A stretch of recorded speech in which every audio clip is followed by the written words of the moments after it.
Yeah, so it's an honor to have you on and to have this conversation. I hope we can have more in the future. I mean, we've already been the beautiful thing just to give background to people that are listening. Um, I'm mutual friends with Jay. You're also friends with Jay, and he relayed this book. Um, and I bought the book because well, one, I trust Jay and I trust his judgment, and he said he flew through it, the first book, The Essential Revolution. And so I bought it and I read like 100 pages within a few weeks. And so I wasn't in contact with you at the time. So I wasn't like taking notes. I wasn't highlighting or anything. So unfortunately, with the first book, I didn't take tons of notes, or I kind of just flew through it because it was so good and digestible. And I was making the habit of reading it right before bed.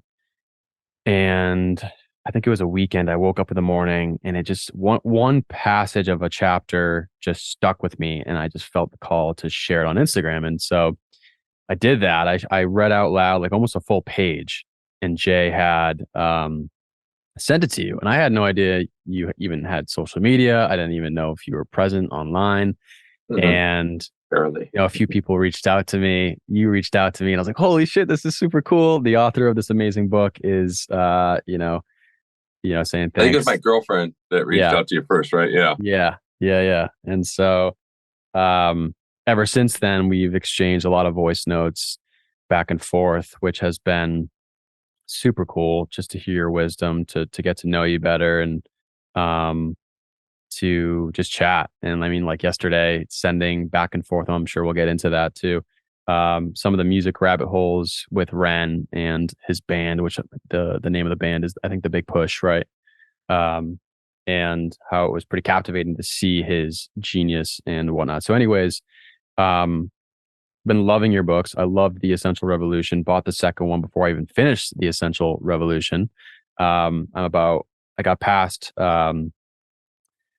I got past Venice and the chapter after that, so I was able to read the universal truths. And I know you've shared some of those with me, and I would love to have you digest all that and get into details with that. But I think just to intro the conversation, would love to hear about who you are.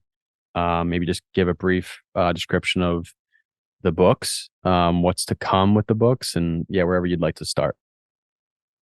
Okay, so my name is Michael McGinnis Jr., and most people call me Mike. And I grew up in Southern California, but I moved to Costa Rica when I was young, early 20s. So I've spent my most of my adult life in Central America, and had a very crazy childhood, like really wild. And a lot of people have had crazy childhoods. Mine was pretty crazy, and a lot of hard stuff with it, but also a lot of really great things. And had a interesting time where I before I moved here that I went to a course, and I know you and I have talked about it, that helped me um, erase or yeah, eliminate the limiting beliefs that were blocking me in achieving my dreams. I had dreams, but I had another little voice in the head that came from somebody was in my life when I was young, that said and did some pretty heavy things. Hmm. And so yeah, it's like this course helped me liberate myself from all of that. And yeah, it just changed everything for me, and moved down here, and had all kinds of other interesting experiences, great experiences. I've been here for over 30 years. And then I had these, I would say that was a transformational experience. And I had another 4 or 5 very, very serious transformational, and then moving Hmm. into very spiritual awakening experiences that have changed my life, and have really sort of changed the direction that I moved in and what I'm doing. And now I'm really about helping for so that others may have the same, maybe a similar experience, because we all came here for that. And that's basically what I've been doing now for the last I'd say 9 years, just very much promoting that kind of stuff. Yeah. Yeah, and when you say down here, Costa Rica for you said for 30 years? For like 32, yeah. yeah, 32.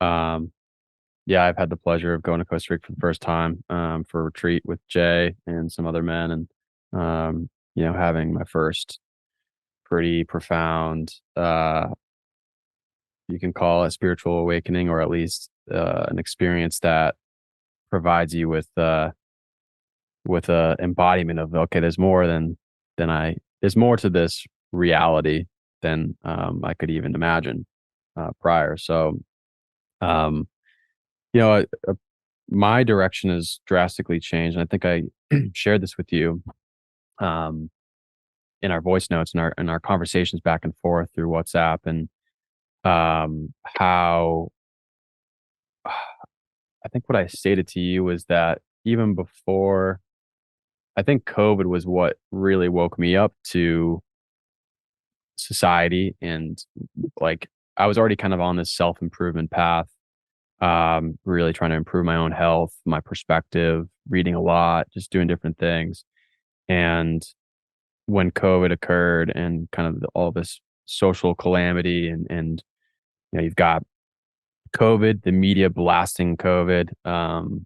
You have, the media also really taking advantage, in my view, of the George Floyd, incident. I think Yeah.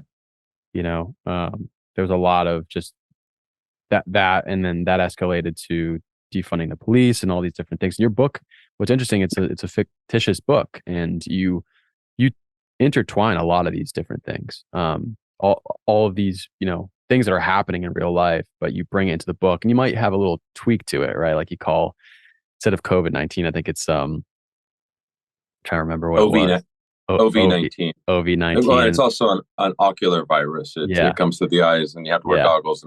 And instead of the that's in mask, the second book. Yeah, yeah, and the the invitation, invitation. yeah, Yeah, this one. and yeah. So when I was observing all of this, I was unemployed. I was like 26 years old, I think, around that age, and just upset that I was pretty stagnant. Like I had to be stagnant, kind of forced and confined. And then just seeing, just having, uh, kind of a feeling of, I don't know, despair is the first word that comes to mind, but just seeing everything that was happening was really, discomforting. And it really caused me to bring some type of energy within myself to take action and try to do something that would help the world, right? And I didn't know what it was at the time. And what eventually really, well, what I've told people is Bitcoin, we don't have to get too far into this, but Bitcoin, as I get to know you more and more, and our relationship and friendship, continues, would love to really help, like really go down that rabbit hole. But that technology has really, um, it opened up my mind to the individual power that, we can wield in the digital age. And a recent section that I read in the, invitation, how you relayed, you're relaying, maybe these new social ideologies with, critical race theory and all these different things, and COVID-19 and all the lockdowns and stuff like that. And, um, how these are kind of pushing towards a, digital passport by a one world government. And, this is all these things that you talk about in the book are so, they're very much circulated in the Bitcoin scene, but also like on social media, other social media circles. Um, and so it was really cool to see how you're speaking from that, but at the same time, you don't have, it seems like you haven't really explored Bitcoin too much. But, I think, I think it's really awesome to see these fictitious books, provide this, this way for readers or listeners, if they're listening to the audiobook, to gain, these truths, to embody these truths through the conversations that like Dimitri has with Marcus, or, even like chapters with Coco. Like Coco is a very interesting character. Um, and so uh, I just rambled off a bunch of things that I'm like impressed with and other things that are in the book. But um, for me, I think the reason why I was introducing that was because um, I moved to Texas. I started working in the Bitcoin industry and learning about it because I thought that that was something that I could do as an individual to help formulate society into a more harmonious thing. And so Right. my question to you is, what was like the defining moment for you to really spring forward and write these books? Well, first of all, yeah, I'm not so knowledgeable about Bitcoin and whatnot, but I am surrounded by some people who are, and I have Hmm. actually kind of a new friend, a good friend, and his wife, and they're very much into it. And I mean, I see the tool. I see how it can be used in a world that's pushing for sovereignty and bringing about sovereignty even. And it almost becomes, with a lot of people, and not just this one person, but I have several people here, and it almost becomes a little bit of a religion in a way, Hmm. Yep. if I could say that. And all I can say is that it is a tool, Hmm. and a tool, and a tool only. And I think for me, it felt a little bit like hyper focused on that one thing, and that's great because there's people that got to do that. But I would say that there is um, something in the thing that in you that is demanding your sovereignty, and that is pushed, not saying you, but just people who anybody who's doing that, let's say through Bitcoin and the pushing of this system that will bring us that sovereignty. That thing that's in you that's doing that is actually something much bigger than um, a way to exchange and have money. Hmm. So I personally like to help people get to that thing, and what we're talking about is obviously something that has no name. And we use a capital letter when we describe it, however, we're going to describe it as you've seen in my books. Hmm. And it's all good and it's all perfect. And there's a reason why these people came into my life. And I believe that that'll somehow be woven into the third book. And that will be a big component because up till now it hasn't really been spoken about too much. I can't actually remember if the guys talk about it at all. Um, and so yeah, I really appreciate having these people and you in my life that talk about these things and that can educate me when the time's right, because I'm just sort of like a sponge, and I throw out, okay, I'm here to help. And so whatever's going to come comes, and then it gets filtered somehow. And is it going to make it onto the pages? And I would say most things that do come my way that are positive are definitely going to make it that way, and they're literally being sent to me, as the book was as well. So going into your next question, which is, how did this happen? Well, man, I tell you, I do not understand this at all, really. I mean, I kind of do, but I don't. And to be like super honest, like, it's I am not. I think I told you, I am not a reader. I am not. I've never written anything. I will say both my parents are writers. My father's a novelist. Um, but and he was very much for pushing for sovereignty as well, but in a very different type of way in his Hmm. books. Um, and I worshipped him, man. I really did. I just thought my father was like, what he was doing in the world was amazing, and What was he doing? it came, huh? Sorry to interrupt. What was he doing besides He writing was yeah. he's always been a anti-establishment person. I don't know now because we don't talk, and he's also very brilliant, and he's also a bit which I think when you have people that are hyper genius brilliance, they sort of some tend to spin out sometimes. Hmm. He's not a man that's done a lot of inner work, but still, that genius comes through, and we can see that in life all over the place. You see these people that create this amazing music, but they're beating the shit out of their wives or Hmm. whatever it is, right? And we're like, wait a minute here. How Yeah. does the divine work through you to create that music? Well, the Hmm. the answer is it does. and, Yeah. and because the duality is here, and the evil and all that. So anyways, that's Hmm. maybe we'll get into that later. But Yeah. um I had these massive awakening experiences, and some of them were done through these visionary experiences as well.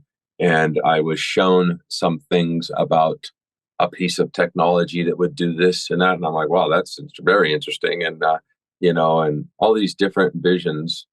And then I tried to kind of like take a hit at this technology thing, which I know nothing about. Like when you say like, are you on Instagram?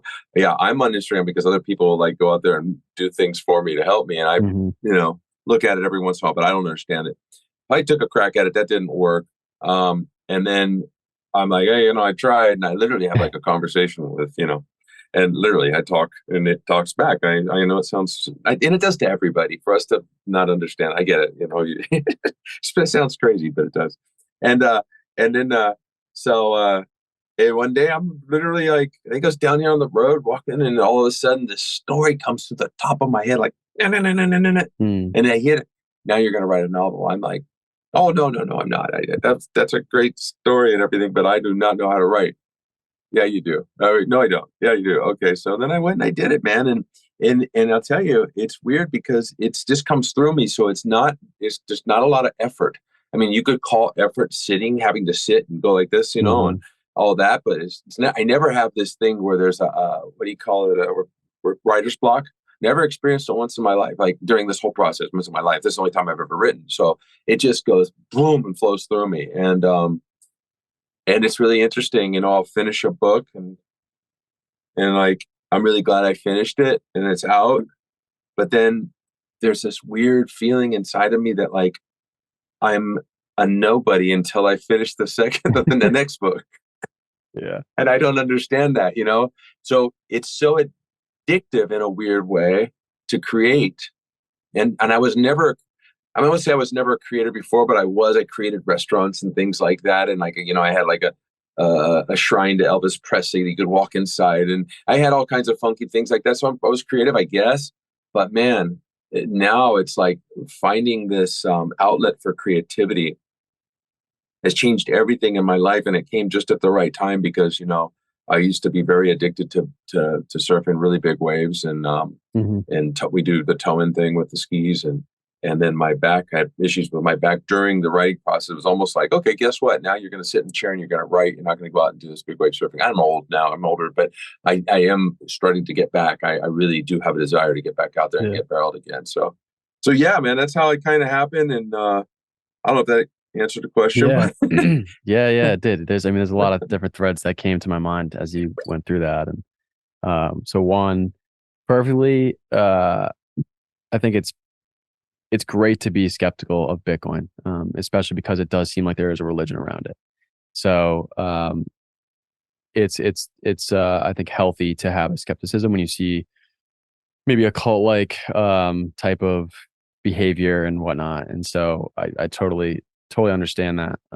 So it's definitely something that you want, like the learning lesson that you go on is something that you got to do on your own, obviously. And I think that that's how I was able to really pluck at this technology and to read about it and to take action and to experiment with it myself and say, okay, this is real, this is pretty interesting.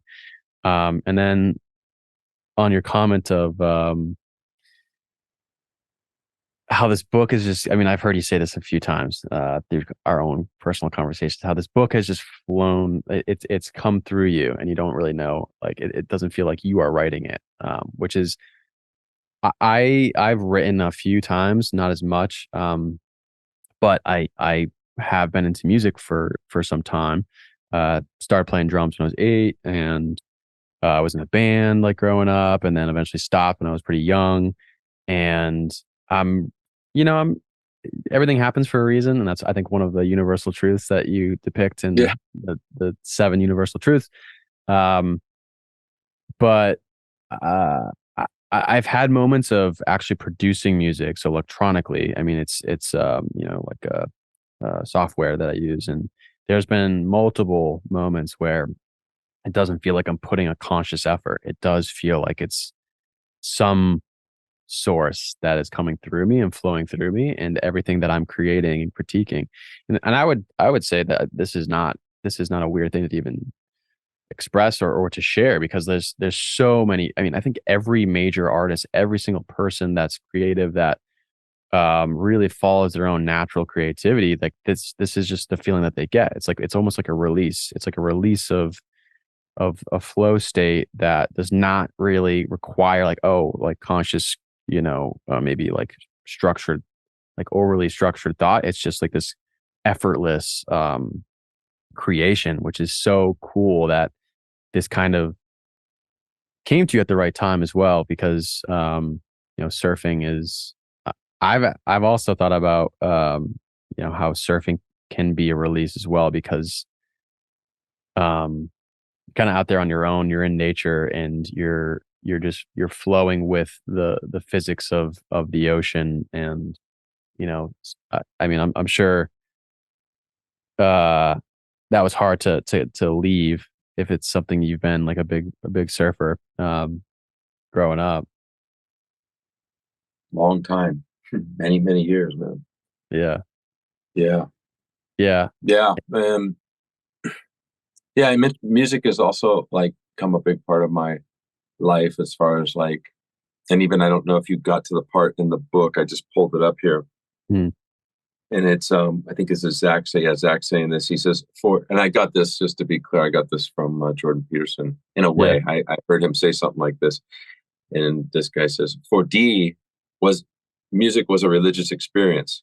I remember he once told me, just like with any great song, Zach, each instrument individually does its own thing with its layered composition of patterns and ultimately that ultimately unite into a single vision of perfect harmony. I see music as a mirror for what wants to happen throughout all humankind as we co create a structure for self governance that leads us towards a similar harmonic vision. I tell you, amigo, humanity, though it might not look like it, is in the process of composing the greatest symphony ever Mm, ever heard. mm, So, like all of this is sort of leading us back home, whether the music, we can relate to the music to what's going on in our world right now, to us trying to figure out another way to as Bitcoin as well. So I don't discount it. I don't have a problem with these people being kind of cultish about it. It's mhm. nothing like that for me. It was just like, because I wasn't in it, I was like, oh, this is kind of trippy. And then I learned from you actually too, and a lot, and my friend Sunny as well. And so yeah, I think we're all playing these different notes right now, and you know everything is shifting very quickly, and systems are breaking down, and new ones are wanting to come up, and of course, there's some new ones that some very odd people want to create in this world. I heard Eckhart Tolle the other day say, I'm paraphrasing horribly probably here, but he was on Russell Brand and he said, "We are not we are not accepting the system that Klaus Schwab is putting together for us." Mm. He might have said, "But we are creating a new Earth" or something, but I can't remember. He was really not, and it was like to hear a guy like that say, like, "Wow!" So like So it's pretty yeah. cool. So you said that was who was on Russell Brand? Eckhart Tolle, Okay. He he said said that. it. He Oh said it. wow. Yeah, Hey. kind of takes the whole conspiracy idea away, doesn't Yeah. it? When you talk about old ET there. Wow. That's super cool that he said that. I've never seen someone like him with his caliber, like Yeah. to say that on live television with Russell Brand. And Russell Brand, I don't listen to him enough, but I love what he's doing. I love like his creative flow with words, like his ability to speak so eloquently, and of course with his just hard British accent, it's just even better. But that's interesting. And Klaus Schwab, for like anybody that doesn't know, is like the head of the WEF and this potential one world government. So that That goes to they but show. that Yeah, they go are ahead. being very outspoken about creating Yeah, it. It's not they're not hiding it. a secret. You can go on the video, and they just are now saying exactly what they're doing. And there's no conspiracy theory. There's no theory. It is a conspiracy that is in action right now. Yeah. And does that mean it's going to happen? Absolutely not. I believe in humanity, and I've been in. these people are not in touch with humanity because they are the owners of the world. They own everything. And they think because they own, that means that they can call the shots and they can decide who gets to be around and who doesn't. And, what it's going to be like for us. I am a full rejection to that idea, Same, same. and I know that the majority of humanity as well is on any side of the coin. Of course, you got your full zombie sheep that are just like, okay, what do I do now? Here you go. Here, what do I? Oh, bend Yeah, over. Okay, and whatever yeah. is told for that they need to do, they'll do. But that's not so many, man. And they're waking up little by little. And of course, you're always going to have those NPCs that are just fully in it, Yeah. and that is what it is. But there's enough of us out there that really we either remember the way it used to be, where there was like real freedom in this world, Yeah. and like seeing, wait a minute, what's happening here, or things they're just getting tougher for people when they start to see that they can't pay their bills. Why is this happening? What are these wow, they're spending how many billions to send this money over to this country to fight a war, Hmm. blowing up children. Well, Yeah. I don't give a shit about who. It doesn't matter. How is it that we are contributing to war? It is like insane. And of course, that's the owners of this world. They control that, and they really want to keep that in play. And we what would help is to have some whoever makes it in there next is anti-establishment. That would help a lot. Hmm. A Yeah. Kennedy, even Trump or Vivek or whatever. I don't know. I Yeah. mean, but Kennedy for sure. Like I'm a big like I would, and that's. I'm surprised I'm saying that because like in the last few years, it's always been these conservative people. I'm like, yeah, okay, freedom. I like that part. Same. And here's a man who's saying the same thing. So yeah, interesting. I don't want to get too political, but Yeah. Yeah. Yeah. I kind of tuned out of politics for, I would say, a little bit after I was just kind of doing my own thing in Austin, making some transitions, focusing on my own life and how I can um, just be a better human being and contribute in a yeah, better in my own way. Maybe developing a lot of people here. So I'm actually recording in the Bitcoin Commons. This is in downtown Austin, Texas. We call it the Bitcoin hub or the Bitcoin capital of the world. Soon to be maybe. But a lot of the people here genuinely say this. They say we are creating a parallel system because we right don't on.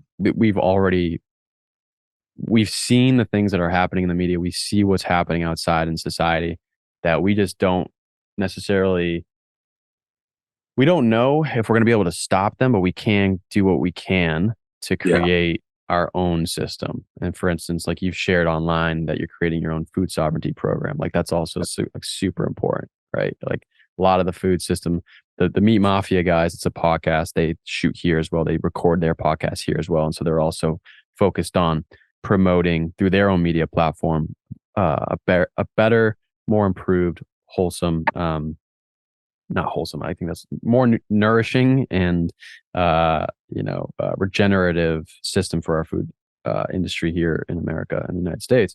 Um, but yeah, I mean, politics.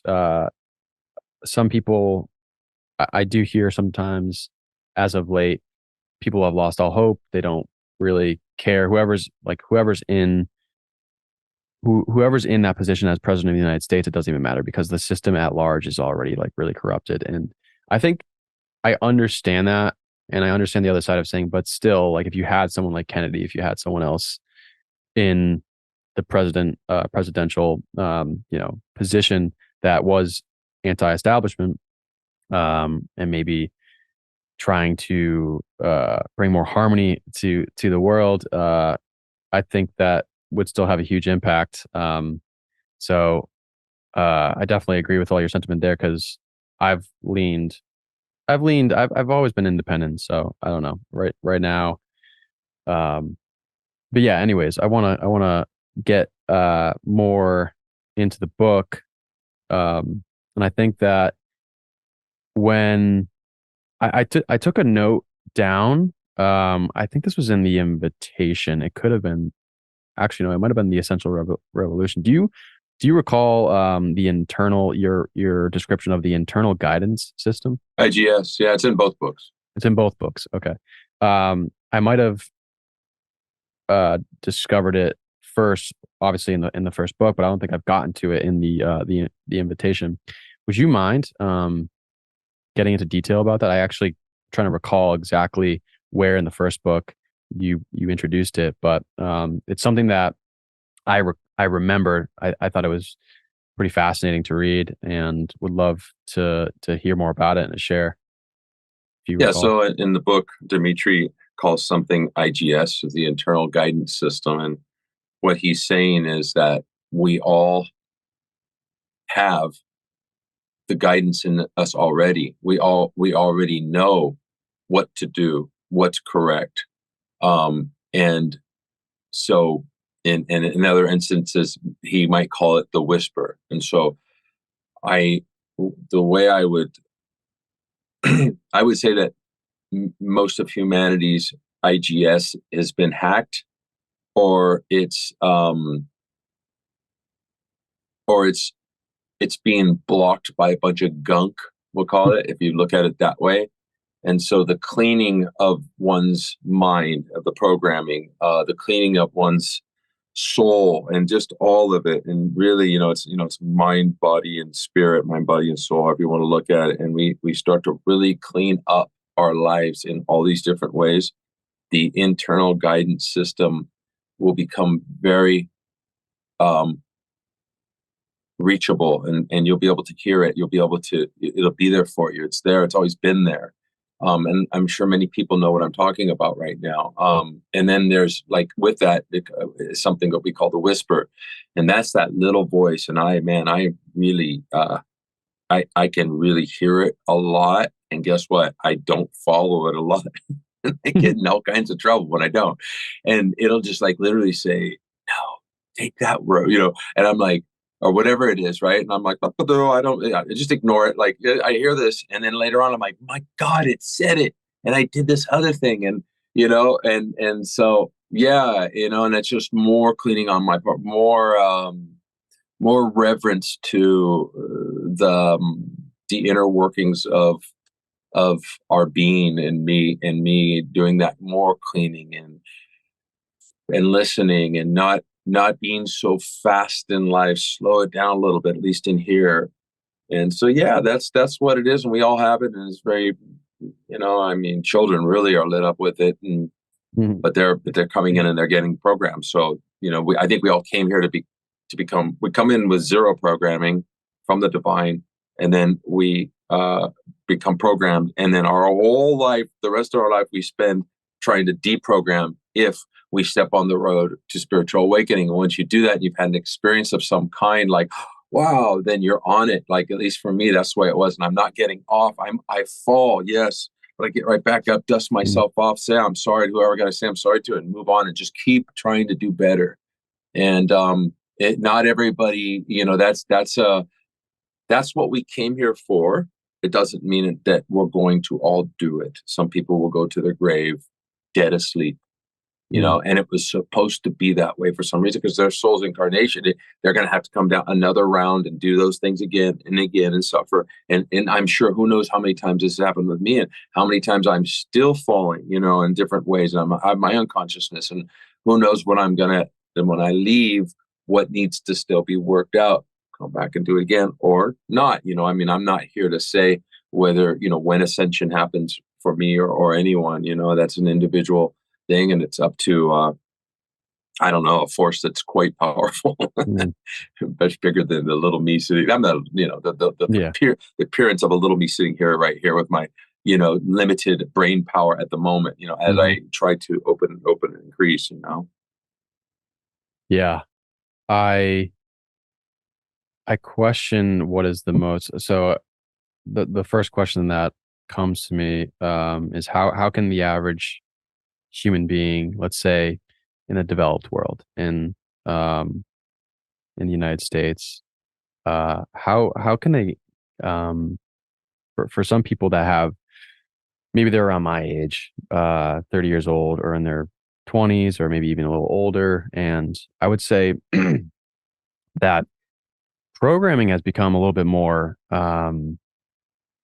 stronger, if you will. I think because of these devices that we have here, and also, um, all these different technologies that are swaying us back and forth. And I obviously these books can help maybe some people get a glimpse of how they can start their own journey. But I'm curious how you would, or what do you think is the best way for people to start, maybe deprogramming themselves. I think I saw on online you were saying that you need to die to your past, right? Die to your past in order to live in the eternal present. And I'm still to this day trying to deprogram and even recognize what is a a conditional program within me, and like not knowing when, do I have clarity on what is a program, what is not. And I'm curious how you could provide some clarity or some wisdom on like the average American that's really just stuck in that program, the matrix, if you will. Yeah. Um, and there's a lot of different modalities, but maybe just the one, like the most effective one, or whatever you think is um going to help a large percentage of the population. So in the book, if you remember, what Dimitri always starts with is the victimhood mind mentality, the Yeah. victim mindset. And all of us, it's funny. I when I got away from my victimhood story some years ago, I started saying, "Well, none of us are victims." And I heard Jordan Peterson say something that was kind of cool. He says, "We're all victims. The rock, the tree, the plant, the sun. It's all going away at some point. It's all going to be, facing entropy and chaos and Yeah. destruction and dissolution. It's all going away. It's all going to suffer. It's all going to die." And so we're all victims in some way at some point. But what is it that you say about what happened? And that's where I would start. And some people maybe they're like, my childhood was great. Well, okay, how about your adulthood? How about your ex-girlfriend? How about your ex-wife? How about the business partner that might be cheated you? Whatever you can find where you are a victim of something and you're walking around and you're kind of pissed still about something and there's something that's lingering. Every human being has something. So I would start there. And then Mm. I would say to that person, I would say, you need to get to a place somehow, some way. And again, yeah, through my books, it's definitely there. And there's other practices out there, but to where you realize and jump on board with it. Every single human being on this planet, no matter what they've done, and especially those ones that did something to you, were doing the best that they could with what they had in their very limited tool chest at the time of the occurrence, period. And you can't say that I was this and that. Yes, I can and I will. And the reason why we know this is because we can turn the mirror right back on you and ask you, have you ever done something to harm somebody, say something unkind, that anything at all? If you're one of these perfect people that says no, well, you're living in an illusion, and just go back to zombiehood because this isn't for you, and it's not your time, maybe. But Yeah. but most people are ready because the world just keeps coming at us right now, and like you said, younger people are very addicted to their devices, and we're seeing so much victimhood push with this wokeism disease, and it's just this icky, disgusting thing. It just keeps going. So they're Mm. starting to bring out the victimhood within all these people, and they want to keep pushing this. So start there, because I tell you one thing, people, anybody out there who's living in that victimhood cycle, which by the way is not unnatural. It's it's a program, yes, because somebody said that was wrong, that happened. It wasn't wrong, it just happened. You Mm. know, it wasn't, there's no wrong, there's no right. It's all right, wrong, however you want to call it. You're the creator of this life. So if you've been walking around with, with your arms crossed and in resistance to what happened, and living in a victimhood mindset, start there. Get that part down, that what we're getting right, we're really getting into the seven truths, of, Mhm. in a way. And but start there, man, and Yeah. realize that compassion for others, like this, even the most horrific thing you can imagine, and we all know what that is, right? It could happen to a child. That person who did that probably had that done to them, or they lived in a household where it was being done. I know this because I've seen things in family that had a roots going way, way, way back. You wouldn't believe how this, it's like a chain. and it just keeps going back and back and back, and you can keep looking in this and how it happened, and and you have compassion for those people, and you actually get to a place where instead of you forgiving them, because forgiving is automatic. Forgiving is, if you want to wake up, you need to understand that forgiveness is like Hmm. secondary to you taking responsibility before the one that's been walking around going like this the whole time. You've been destroying the world, well, by doing that, your own life too, by the way, and you're not helping the other person, although they probably don't care because they did what they did. They're gone, and you're just walking around pissed, Hmm. no matter what it is. So, in with that low vibration that your frequency is exuding out into the atmosphere, you're just destroying everything, to be Hmm. honest. And we all do it, and also you're doing the best that you can as well. So the best thing you can do is apologize, man. And if that person's not alive, you're just like, hey, wherever you are, so want to say, I'm sorry. You're cleaning yourself. It's not that you need to apologize because they give a shit. It's about you cleaning the imprint, the little thing, by doing something so counterintuitive to apologize to the perpetrator.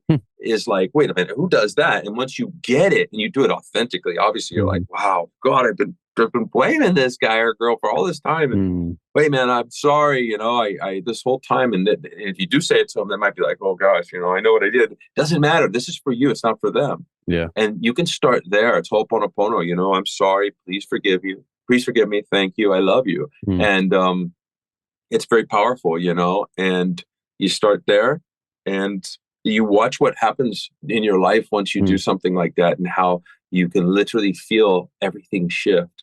And that's just the beginning. And there's Yeah. so much more, but hey, it's a place to start to deprogram. Yeah. Ho'oponopono is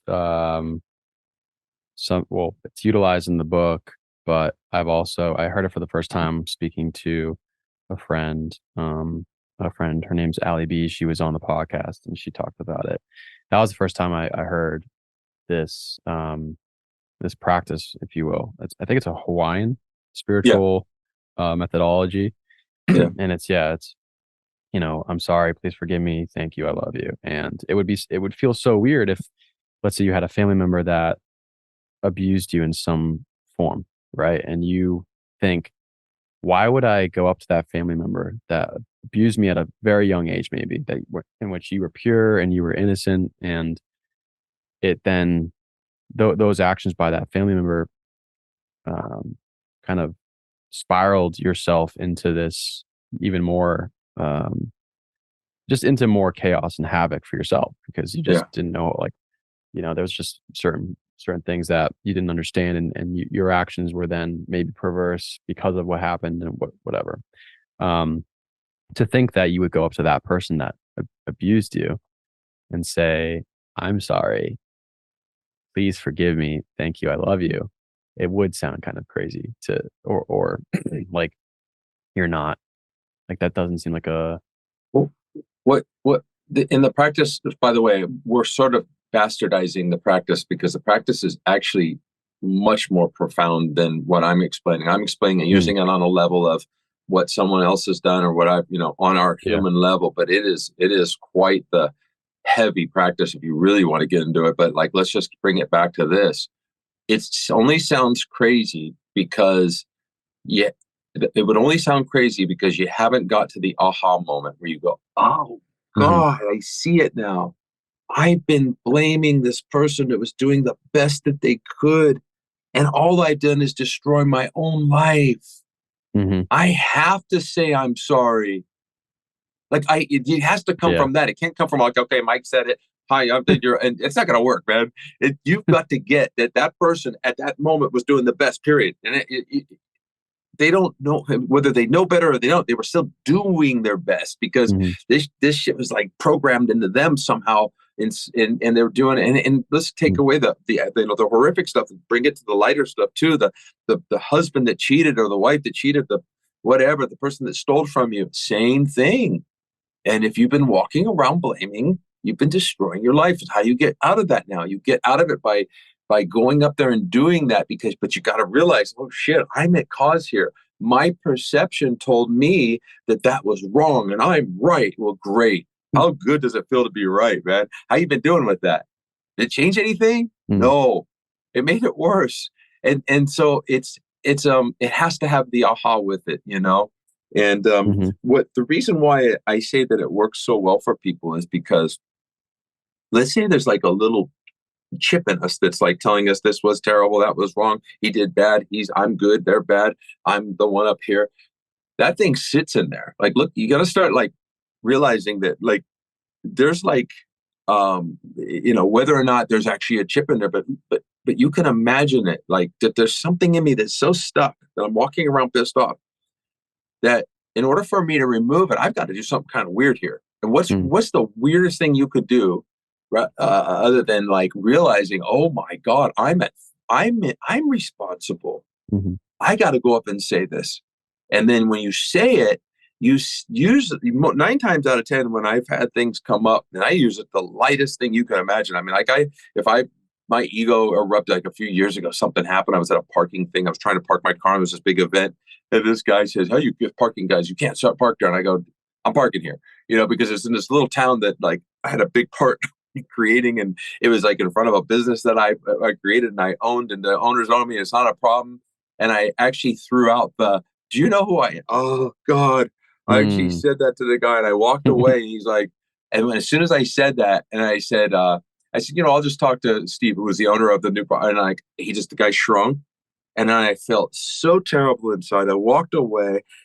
I could live with myself. And, this sounds like a minor thing, but to me, because I think because of whatever I'd gone through, my awakening process, it was felt dirty inside of me. And I had to go back there. And so I went back there and I did perform the Ho'oponopono with him. Mm. I did the I love you part very quietly because, I don't know this guy's a parking attendant, but I still had to do it. And when I did it, man, you should have seen his face just went shing and lit up and Yeah. the world changed, you know? And so what I'm talking about is us changing the world through this act, Mm, through this forgiveness. Don't even call it that. Call it taking responsibility for. The other thing you could do is you can start to look for the gift and everything that happened. And I guess I would say this, like sometimes people are like, I regret this and I regret that, and that this happened to me and all this stuff. And I said, so here we are.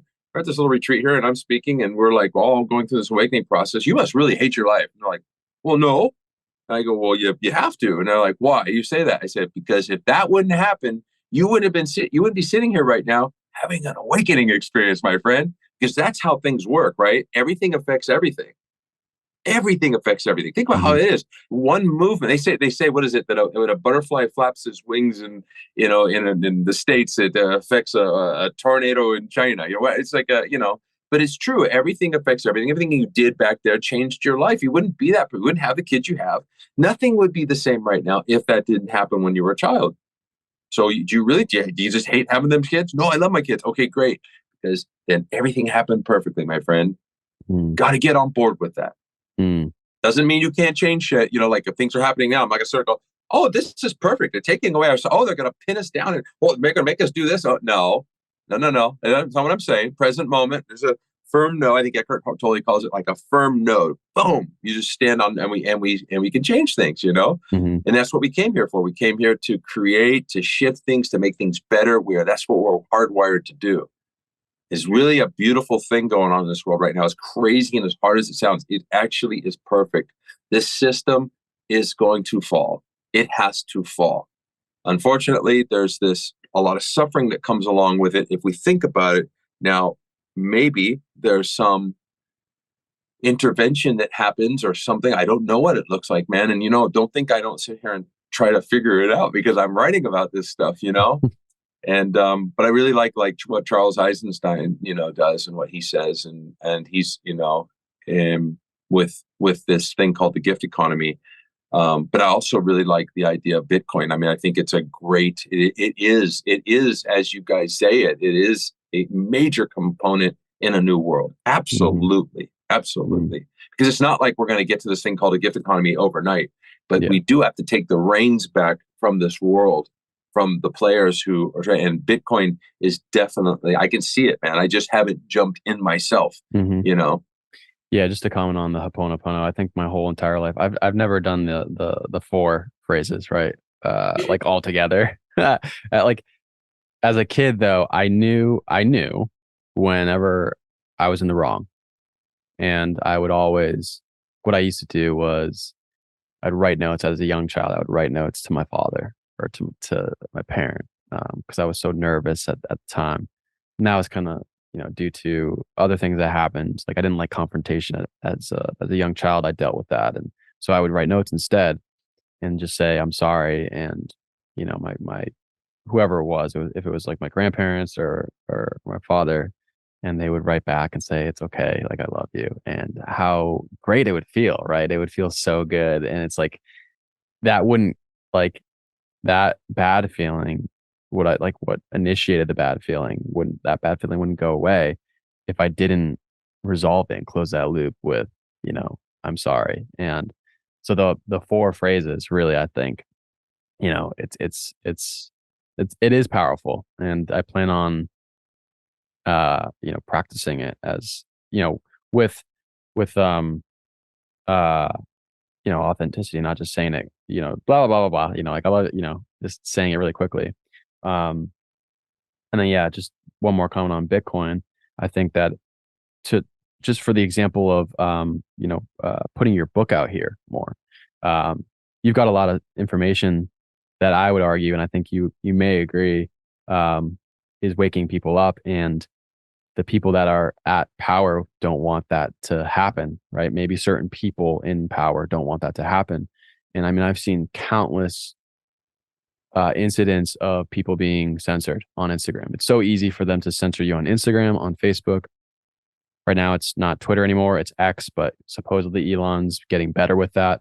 Yeah. Um, and so there's this new protocol. It's essentially being portrayed, and its technology is showing that it's a decentralized form of social media. It's called Nostr, Nostr, and you can directly send people Bitcoin through like tweets or notes or whatever. And so I think that's the future, and I think it's really, really important for people like yourself, myself, anybody that has a business that wants to, or just media or whatever it may be, to utilize these new technologies, because there are countless situations in which people that are trying to stand up and choose to maybe say no, or to say I don't agree with this. They can use these different technologies and tools to really just say, hey, you can't. Like for instance, the Canadian trucker movement. I'm not sure if you saw that happen. I actually saw Jordan Peterson here in Austin right after that happened, and Jordan, before he was stepping on stage, he was just like tweeting like just rapidly, just tweeting. He was so angry. He was so mad. And he actually brought up some interesting stuff. But anyways, I was able to see that from the perspective of my internet funnel. Some of these Canadian truckers, bank accounts were shut off. Coffee shops that were helping out these truckers or just even giving coffee to them, bank accounts were shut off. But then we saw some Bitcoiners that were in Canada give them these devices or wallet technologies so that they could say, oh, well, my bank account was shut off, but I have $8,000 worth of Bitcoin in which I can still, pay for gas for my truck to stay out here. And they can't shut that off, right? And so that's just like a one example of many different things. Uh, and I just wanted to comment on that. I think it's really important because I love seeing what you're doing, and I love seeing what other people are doing to be like, the agents of change, as you state in the book. Um, and you had mentioned, victimhood.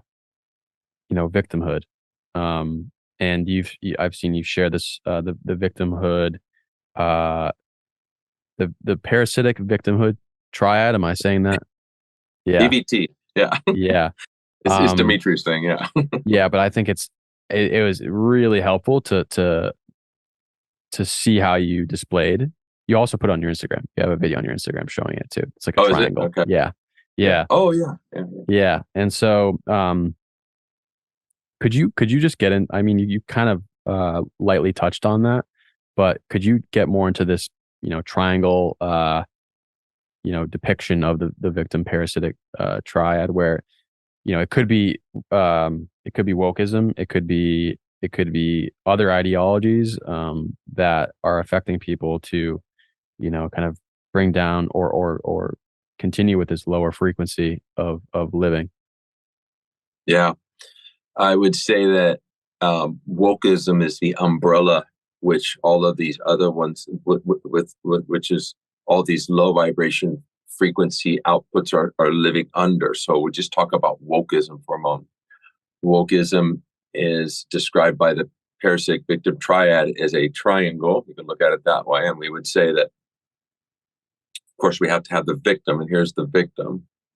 And then over here, we've got the perpetrator. So we could say that this person is a minority, and that we could say that this person, in this case, is a white person. And of course, we could change that up and say this one's a trend. You could do all kinds of stuff with this. So, but the most Mhm. important part of this is that over here you've got this savior up at the top that and they can just be just as white can be, and here they are pointing down at you as the perpetrator, and then they are always making sure that this person remains a victim. See, instead of empowering and saying, "Hey, listen, you're not a victim, my friend. You're a victim, yes, in a sense, but you could rise above your victimhood by self empowerment, by your perception, by my perception, and by Mhm. my me saying right here, and you agreeing with me that you can shift everything in this world. That's how powerful you are." They don't do that. They can't, because they need to stay up here in Egoville, dirty, dirty, dirty sucio, like we say in Spanish, like dirty ego, just like, look at me. It's called virtue signaling, right? Mhm. And that's where they sit. And so they need to keep this triangle going, this triad moving at all times. It can't. So that's what wokeism is. And you'll notice woke people because there's always something wrong, always, you know, Mhm. and they're always pointing the finger outward instead of doing this. And when and the sign of a person who's on the real true path to awakening is that they will point the finger at themselves. I have created something here. I need, you know what I mean? So like this doesn't happen in wokeism. And so it is the tool of the opposite of capital L love. I'm going to say it that way to go real easy here on people. And that is the tool of that to bring down this world, and it is now meshed itself into corporations, and anybody who's trying to use power over is jumping on board with this, and it could be fear, and it gives all kinds of different reasons. You see all kinds of stuff even from the victim, that the victim is also promoting it. And then you also see sometimes, like, strangely enough, like, well, why do these really wealthy white people do it? Well, it's really interesting. It's because, and I heard someone talk about this. I can't remember. It might have been James Lindsay, but I like what they said. They said because they have guilt. They have guilt that they have so much. And instead of them going out and doing something like really cool, like setting up a foundation to help people who are, um, you know, underprivileged or whatever you want to call it, and instead of doing that, because that takes effort, they just sit up there and they start pointing the finger outward at others, and it's insane. So there's all these different reasons why one might be infected with the woke virus. And so yeah, man, I mean, that's basically how it works. That's how I see it. That's how Dimitri sees it. Yeah, you know I took so I ended last night with chapter right after Venice. And it was, I think, called Suicidal Thoughts, and it's where Suicidal tendencies, I think. suicidal tendencies, yes. Yeah. And it's Dimitri, the main character, he's starting ERP again, which is the early release program that was initially started in Carlton in the jail uh, penitentiary, but that was in the first book. And so it's really not for the prisoners that were in ERP. They all thought that they were actually going to get out of jail early, but really it was getting released from the confines of your own mind, right? Yeah, the And jail of it, your mind. Yeah. yeah. And so some of them would leave in the first book. They would leave, and they were like, "Fuck this! This is bullshit. You just lied to us." But it was really such a great. I mean, it was so um it was nourishing to like hear Dimitri's wisdom during those moments. And so in the invitation in book two, which I have here, and there's this chapter, Venice and Suicidal Tendencies, is him doing ERP in the public outside of jail. And he's speaking to the universal truths. Before we get into those truths, we've already kind of touched upon a few. Um, he was speaking to certain people that were still holding on to. One was Aiden. Yeah. who is a part of the woke movement. And there's, Yeah. he starts talking about white privilege and, how minorities and black, it's essentially, yeah, it's similar. It was wokeism, and it was him saying, how are we supposed to forgive, or how, I don't remember which universal truth. I think it was, um, I think it was maybe maybe it was, yeah, I'm not sure exactly which one it was, but there was a pretty profound moment with him and Dimitri. And, Aiden thinks that he's stepping up. He's like the agent of change. He thinks that he's providing society with, um, trying to uplift the minorities that are in society, whereas he's actually disempowering. There's a quote. It's by Dimitri. I think it's towards the end of Suicidal Tendencies, and he says, "The one who disempowers invokes oppression, while the one who empowers invites liberation.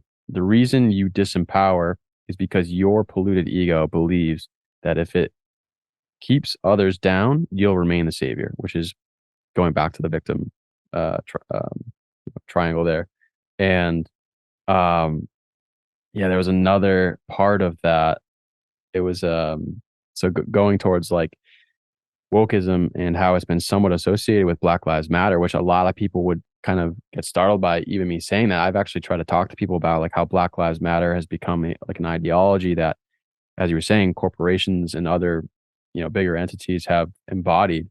And it's intertwined this, not this, maybe empathy for George Floyd, but also like trying to divide and separate society to just continuously create this divisiveness, right? It's not like, it wasn't like, okay, we see what went wrong here. Let's have some empathy. Let's find some solutions. It's like, let's perpetuate through propaganda, Black Lives Matter, and spread it out through the country in various different areas. And there's a quote at the very end of that, this chapter that, Dimitri shouts, "Believe it, Aiden. You've been programmed to push racism through a tactic that was developed by very powerful people who are much smarter than you. A plan so devious, so well thought out, you can't even see you're being played.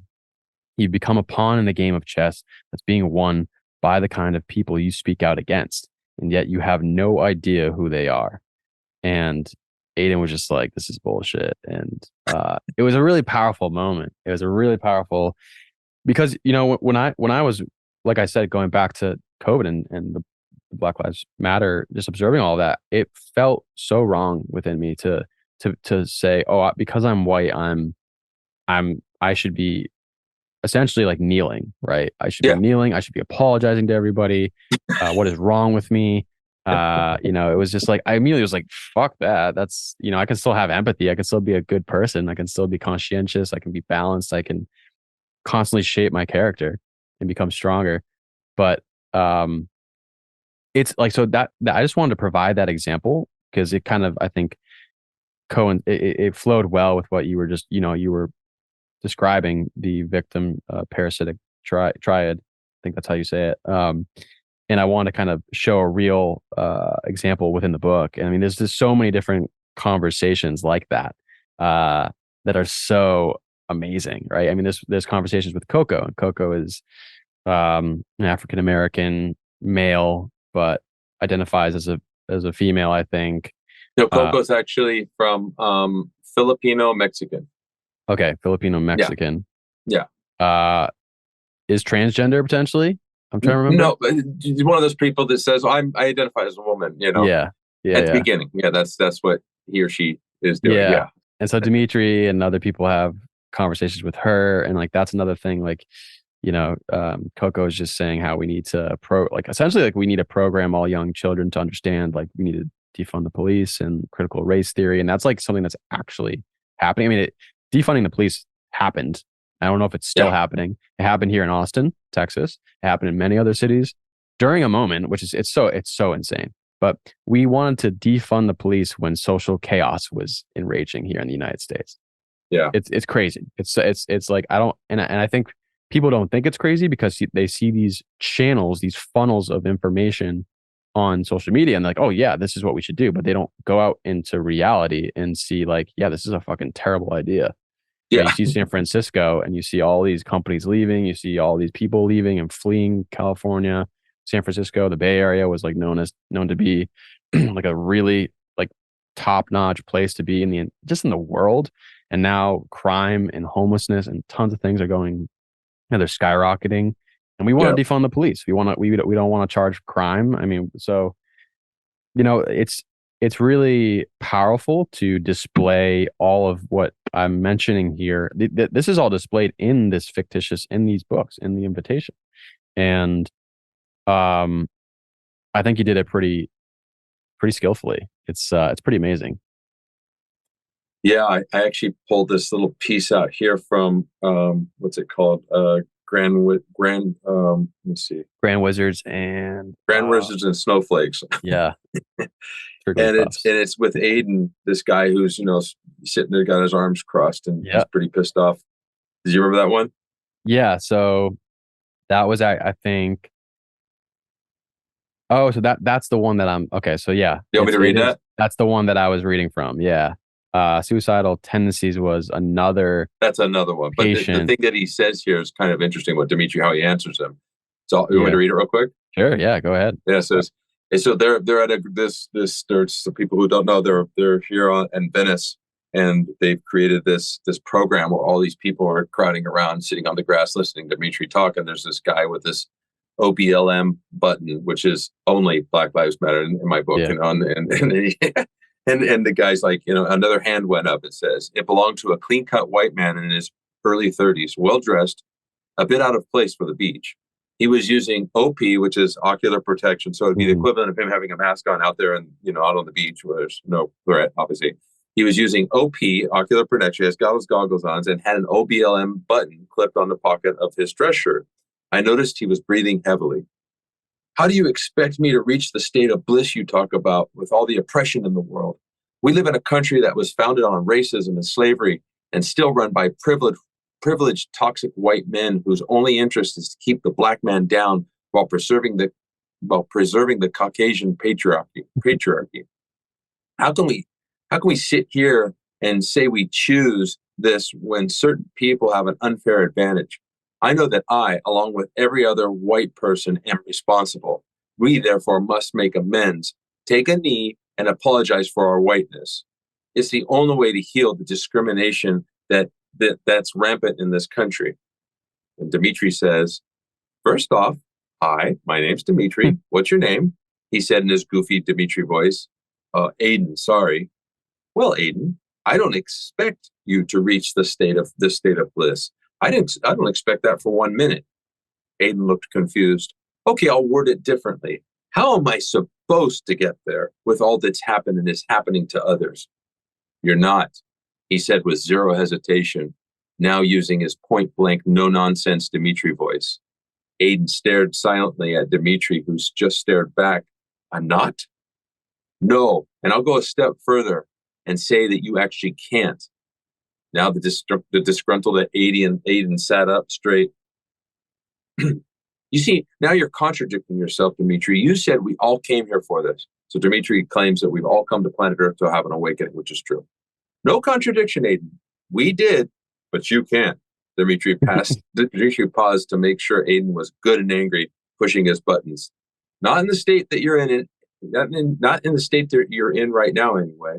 You'll have to shift out of the woke victim mindset frequency and into the unconditional love if you want to get home.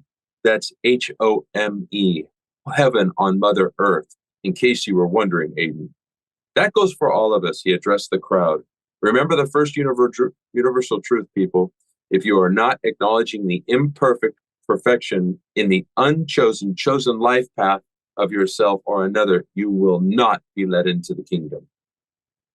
It is the kingdom of heaven on earth, by the way, what we're talking about. And we are all here to find that when it's right in front of us all, man.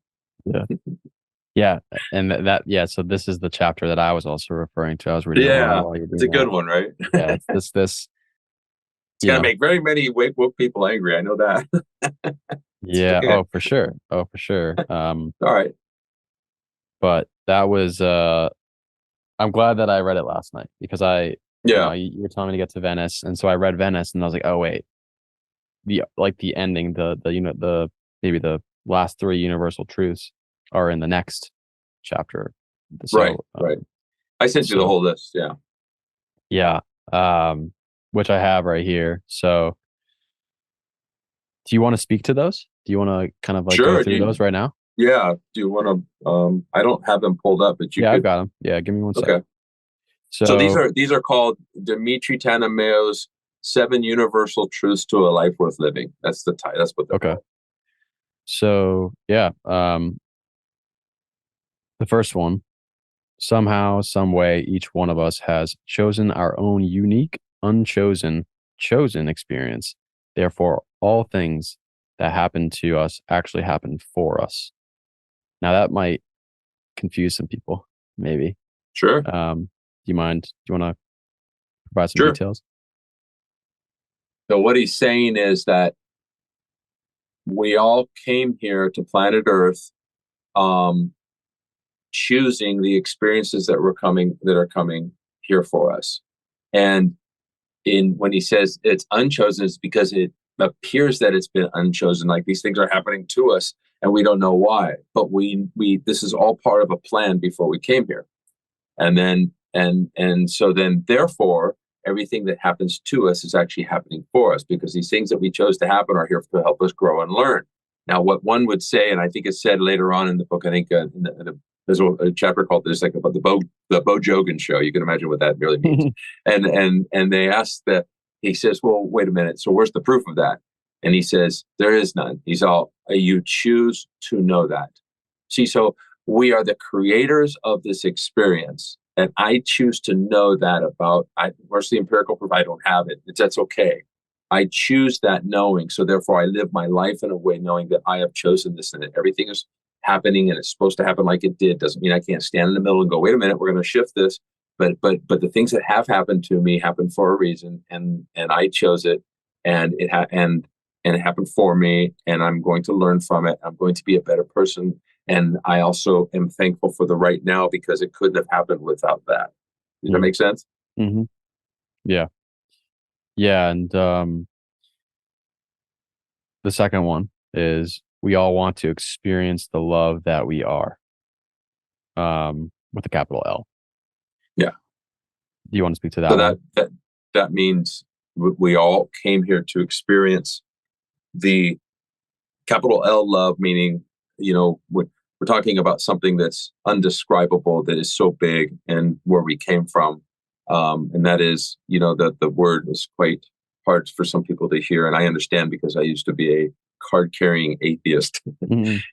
And so what we're talking about is God and the God within, the capital C creator within. And that's why we are creators, because we were put in its image. We were put here in its image. We were created like that for us to create and have these experiences. So we came here to know the love within us and the God within. And I always say the same thing basically, and you can see that when a baby comes out, they are just pure lit up love. They love everything Mhm. around them, period. And Mhm. there's the proof right there. We don't need to go any further. We Yeah. only learn to go for the opposite, right? That's part of the program, as it says in the Bible. We were born into sin. We were born into the separation of of of everything. We were born into separation, basically, which is duality, Mm. including the separation from godliness in a sense, right? We learn that as we get older and older. And then I know that our path back home is what we're doing right now by having this discussion, by the way. Mhm. Yeah. And every single human being came here to do this.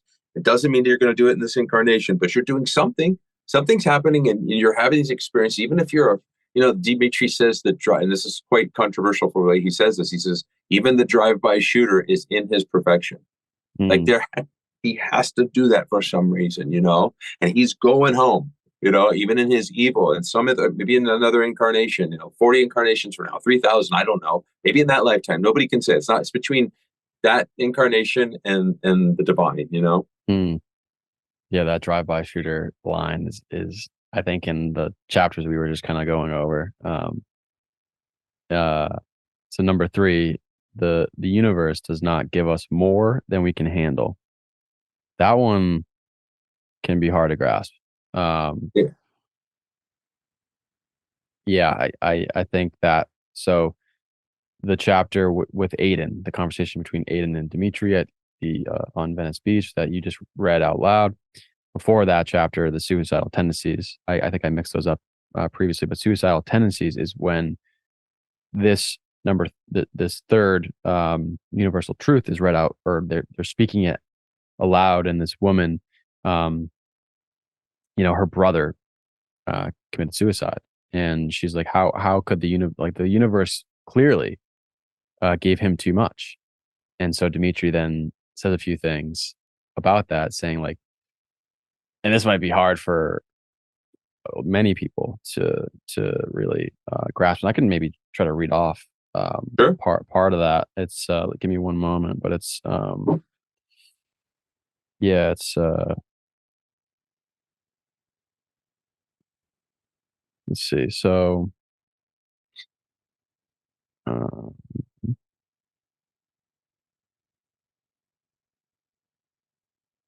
okay, so here's my question to you. This is Dimitri to Hannah. Hannah's the one that was Okay. questioning the fact that Her her brother brother committed committed suicide. suicide, and that third universal truth. Here's my question to you and anyone who believes the universe can, in fact, give you a life situation that you cannot handle or survive. Hannah, if you take a moment, consider all the things that occurred in Joseph's, which is her brother, Joseph's life that made it horrific. Then take another moment to think about the 8 billion plus humans on this planet. Do you think that at least one of them has possibly had a very similar set of circumstances as Joseph, quite possibly even worse? She paused. I could see where he was going. This is in Zach's narrative, so one Right. of the main characters. I could see where he was going, but I don't think she could.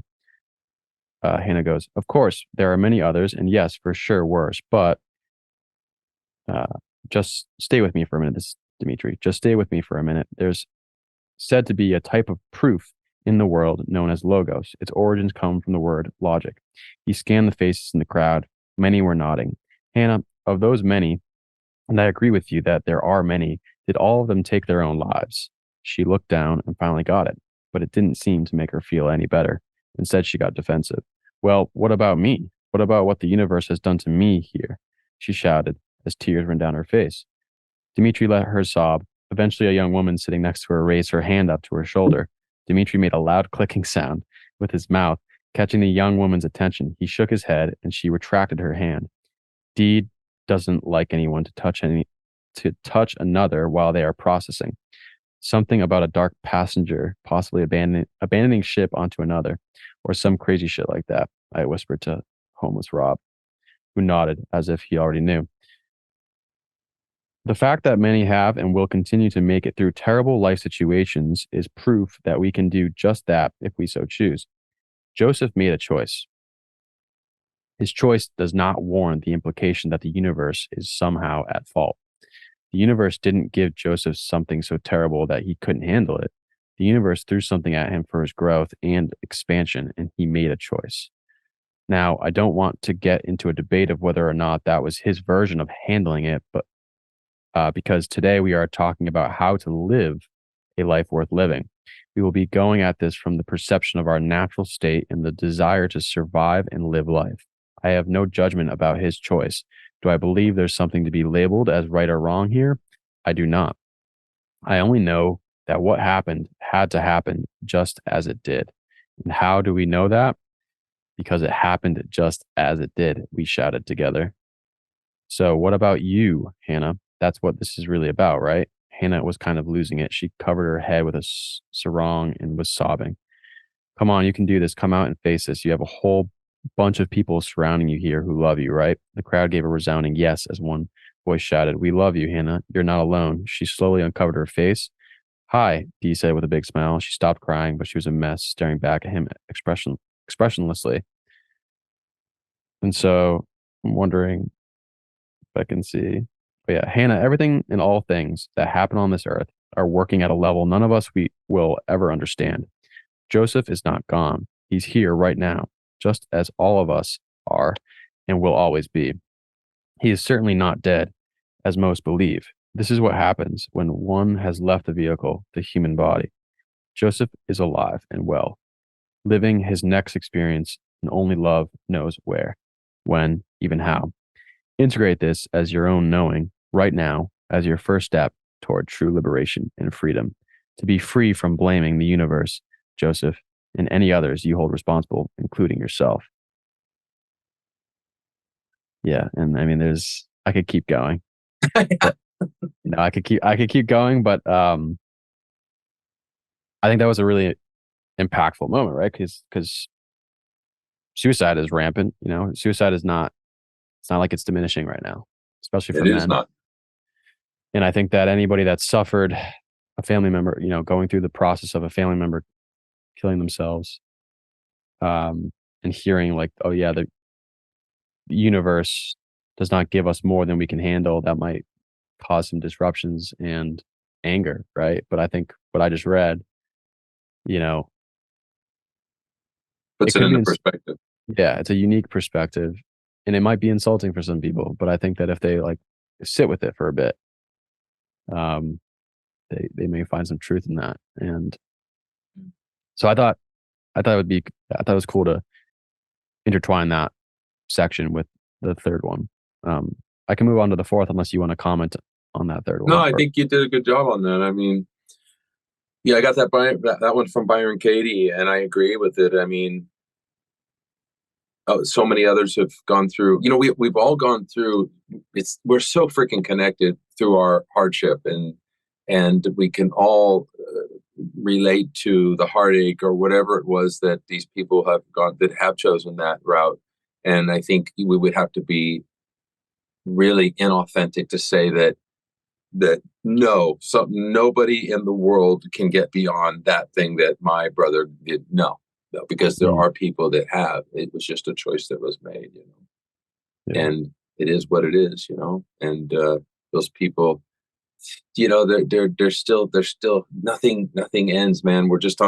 Our human lives are just this little blip on a screen that's so small, and it's just for infinite. We're just going to keep having them over. It's incredible. You will never not be, as Dimitri says. Mm. Yeah, we can get into that, like the what you were saying, that our spirit, our soul is eternal. Sure. Because I still try to. I have work to do to grasp that. I think I've had some conversations about that with my friend Michelle Catino. You can call her a spiritual practitioner, whatever you want to call her. She goes by I think it's vocal empowerment. So she does singing and sound baths, and she does different coaching for I think men and women. But there was actually a clip that you commented on in Instagram, but I don't think it was you. It was Oh, yeah, but yeah, yeah. yeah, might have been you. I don't know. Who knows? But um, anyways, in this clip, Michelle was saying how she went to two different, it might have been more than two different mediums. A medium that was able to essentially channel through a certain specific spirit, right? And Michelle had a friend that had a very unique personality, unique humor. And these two separate, completely different channels, these mediums, were able to, you know, channel that friend of hers, that spirit of her friend that had that unique humor.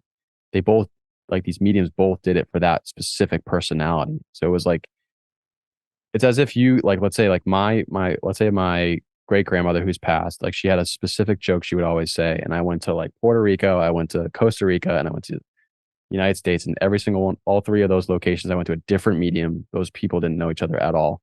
Well, they embodied the spirit of my great grandmother like flawlessly. It was like, Wow. that's like a just hypothetical thing, Mm. but or like just like an example to provide listeners and yourself like an understanding of what Michelle was telling me. So like essentially, the last thing she says in that clip, she says, "Are we truly are eternal?" Because of and she went through that moment of seeing these people channel through a spirit of a friend of hers that had such unique, you know, like unique personalities and humor and whatnot. So that's really because like my mind is very rational at times, and I try to think like, oh, well, how can we prove that? How can we prove we are eternal spirits, right? Well, I think you're just gonna have to, I don't know, go on your own journey and find that out for yourself. But um, anyway, so number four, all people are doing the best they can with the tools they have in their toolbox, and I think we kind of touched on that a little Yeah. bit. I'm Yeah. not sure if you want to No, go I think into. that we went pretty hard on that one. Yeah, five is at our core, we all love each other. Mhm. Um, how would you? How would you? So for two people like Aiden, and then what was his name? Uh, the gentleman Peter. Was it Pete? Oh, the Pete, yeah, the racist, yeah. They're both racist, but yeah, they're white supremacist racist, yeah. Yeah. For two people that are, or even let's say someone that was fighting for the Nazi Germany, and then someone on the U.S. side, like how, if you were to try to find these two conflicting people, how could you explain that universal truth that at our core Because we all love each because other I think because of the words at our core. at our core? And so at the core of what we really are, and again, the proof for me would be look at the baby. The baby comes out, it loves everything and everybody. You put a cockroach in front of it, it's like, you know, it hasn't even been programmed for the damn cockroaches. Yeah. But then our programming sets in, and then we learn to hate. We learn to we learn to become or to experience. I'm not going to say become. We learn to experience the opposite of capital L love, right? We learn to experience the opposite of that, which is evil, which is darkness, which is hate, which is lack of compassion, which is pointing the finger, which you can just go on and on. Anybody who's in that frequency of and hate and dislike, it's all the same. And that is a program. But at the core of what you truly are, you love each other. And I use this example quite a bit. Let's just say, like right now, anywhere in USA, you drop down on a square block and boom, a disaster happens, big earthquake, homes are crumbled and fall, and people are in a lot of trouble. And you hate your across the street neighbor because he's got a blue sign and you've got a red sign or whatever it is, vice versa, Yeah. right? Well, guess what? At that moment, you guys haven't spoken in years because you had no idea that, things have gotten so bam, so yeah, if so much separation has happened, Hmm. disunity. But at that moment, as that everyone's in that situation, you will find yourself running across the street to help that neighbor, period. Because at your core, that's who you are. That's Hmm. who we all are. And that's truth. Now, again, programming is going to make it look a lot different. It's going to make us appear to be quite evil and quite, non-loving of the other, Hmm. however you want to word it. But it is not the truth. The truth is the truth. It is the capital. It's God. It really is, man. Hmm. The baby. You always look at what the baby Yeah. says. I like that. If she or she could talk. Yeah. Um, so number six, we are all eternal beings having a human experience. Absolutely, man. Yeah. It's hard for me. All these things have come to me experientially, all of it. So, you And know, is that, for people that have never done plant medicine or maybe a psychedelic or had a psychedelic experience, do you think they could still, embody yeah, that and find that to be true? I do, because the great yogis of our time, Sri Ramana Maharsha, Srinath Zagatar Maharaj, those people didn't have plant medicine as far as we know. Hmm. I'm Hmm. actually quite sure of that. Been to India and been to the, Ramana's ashram or a temple, we'll call it, and talked to a lot of people about it. They didn't have that because even you can reach some very profound states through deep, deep, deep meditation. I have not, Hmm. but I do know that it's possible. Yogananda is another example, and they're all saying the same thing, and so that just I don't know what it And I wonder, I wonder if people have reached that knowing even without any of this, and they're just like, I just know this to be true. I don't know. Maybe they read something in the Bible. I don't know what it is, and Yeah. and it touched them, or in the Quran, or whatever it is that speaks this truth. And but for me, like, I have no doubt. And as I say all of this, and as these truths are in the book, even Dimitri tells everybody, he says, listen, these are my truths to living a word. This is a way.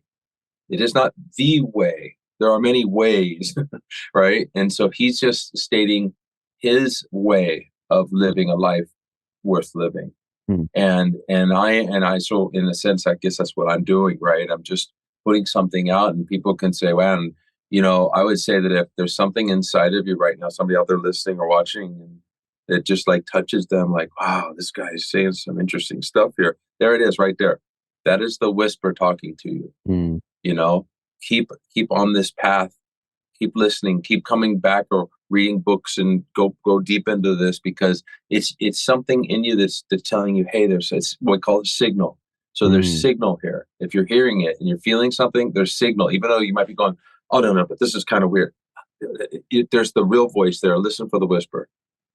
Kind of like I was relaying to you last night about Ren and that I think it's Bongo Bong cover song on the rooftop. They were on some rooftop, and I don't know why I almost cried like watching that video. You sharing, so it's Ren from he's the I think the lead guitarist or one of the He's guitarists and everything. singers. He's everything Yeah. of the Big Push, but he does his own stuff. And I sent it to a friend of mine from back home that I haven't spoken to in a long time, but that friend was in a band with me when I was a teenager, and we had that collaboration of harmony between all of us playing music. It was just like the best feeling, right? And that music video that you sent me, I think invoked some feelings within my being, um, that really were cathartic. And so I wonder, like you were just saying, like that voice that you listen to, are some of the things that um, kind of speak to you. For me, because you were saying, I think you noted we could dive into why it is why it is so that these videos that you sent me were profound, and we could get into that maybe if, after I do the seventh. Sure. Yeah. So the seventh one, the present moment is all that exists. Hmm. And that seems like a concept familiar with people that study Buddhism, maybe some other practices. Um, how it, like for someone that's in maybe a survival mode of their life right now, and they have to use maybe memories that they've had that have put them in pain in order to protect themselves in the future. How would you describe to them this last universal truth? Well, I would say it's more than just Buddhism that teaches that. I would say if you look at the Sermon on the Mount that Jesus Mhm. talked about, where he says, "Look at the lilies; they do not toil, they do not spin, and the bird does not worry where his next meal is going to come from." So he's speaking to presence right there as well. He just Mm. has a different way of saying it. Yeah. Um, and I think, by the way, a lot of my this kind of thing comes from Eckhart Tolle. Big. I'm a big fan, to say the Mm. very least. and and I would say that you use the mind to plan for the future, and you use the mind to make things happen. You use the mind to remember what happened in the past. Okay, I'm not going to do that again. Oh yeah, that okay. And but you use it, and then you've got to get. I believe that in order to be at peace, you get to a place where you're, and this is probably the most profound thing that has happened in my life, is that I have gone from being 10% present at best to switching it completely around. Mm. And and actually 10% not present. And maybe that number is a little bigger. I'd have to Hmm. figure it. I haven't thought about that. Hmm. But really, really, like the peace that happened to me when I finally got that, and you know, utilizing the mind to plan is great. Because we're in this illusion of time, and we need to do that. We live in a physical reality, and we've got to make things happen, and it's great. But it's there is a difference between that and sitting there going, "This is, oh my God, when this happens, it's going to be so terrible." That's a dip, right? Or, "Oh, that was so terrible back then," or, "Oh, Hmm. so much better back then. Now sucks." There's a big difference between utilizing the mind to plan for the future, remembering the past, and learning from it, than to sit and just know that you're going to be so happy when that was my big disease. Hmm. I'll be so happy when I have this Right. house in the forest and blah, blah, blah. And I had all this stuff, and then once you get the thing, you're like, okay, wait a minute now. Now what? Yeah, okay, well, I'll be so happy when, and then you come up Right. with another thing, and Yeah. everybody does that. They just don't know that they do it because they're so used to it. It's insanity, and this is why our world is in the condition it's in right now. So I don't know Hmm. if that answered the question, but I think so. yeah, Yeah. if you've got to figure out a way to feed yourself, hey, listen, and like, step out of that scarcity mindset. The only reason why you can't is because of something you've told yourself somewhere along the line. Everybody has the same opportunity to go out there and make things happen in this world. I'm not saying, by the way, I want to go back to, this whole thing with them and minorities and stuff. I am not saying that there are things that have happened that affected a large group of people that need to be looked at and fixed. Absolutely, right? But we're not going to make it happen. We come from a place of, and you're wrong and they're wrong and that you got this skin color, you're the devil. That's not Hmm. going to happen that way. Hmm. It's going to happen from a global awakening where we just like, well, wow, and we fix these ills and all this stuff. But to blame someone for the color of skin, that's a different story. That's just disgusting and weird. So yeah, leaving that, coming back to what we're talking about, yeah, like that scarcity mindset, that's a killer for people, right? And that's usually came from something they saw in their childhood. They came from a family that had struggles, or the parents were fighting about money, or it's usually something like that. And to worry about not having enough, all you're doing is bringing in not enough. I really say, like, realize to have gratitude for what you have right now. But I Hmm. don't have anything. Well, you don't. Do you have a roof over your head? Yeah. Do you have a piece of car, like, you probably saw in the Venice scene, where they become where he helps the homeless that are thankful for the piece of cardboard that shelters them at night. Yeah. And then he says, well, what if you don't have that? And then he says, well, you're grateful for the last breath you took. And everything. You've got to find the gratitude. And if you don't, and you live in this, the universe is going to give you more reasons to be like pissed off and Mm. not have enough. I promise you that. I guarantee it. I know this as a fact, period. Yeah.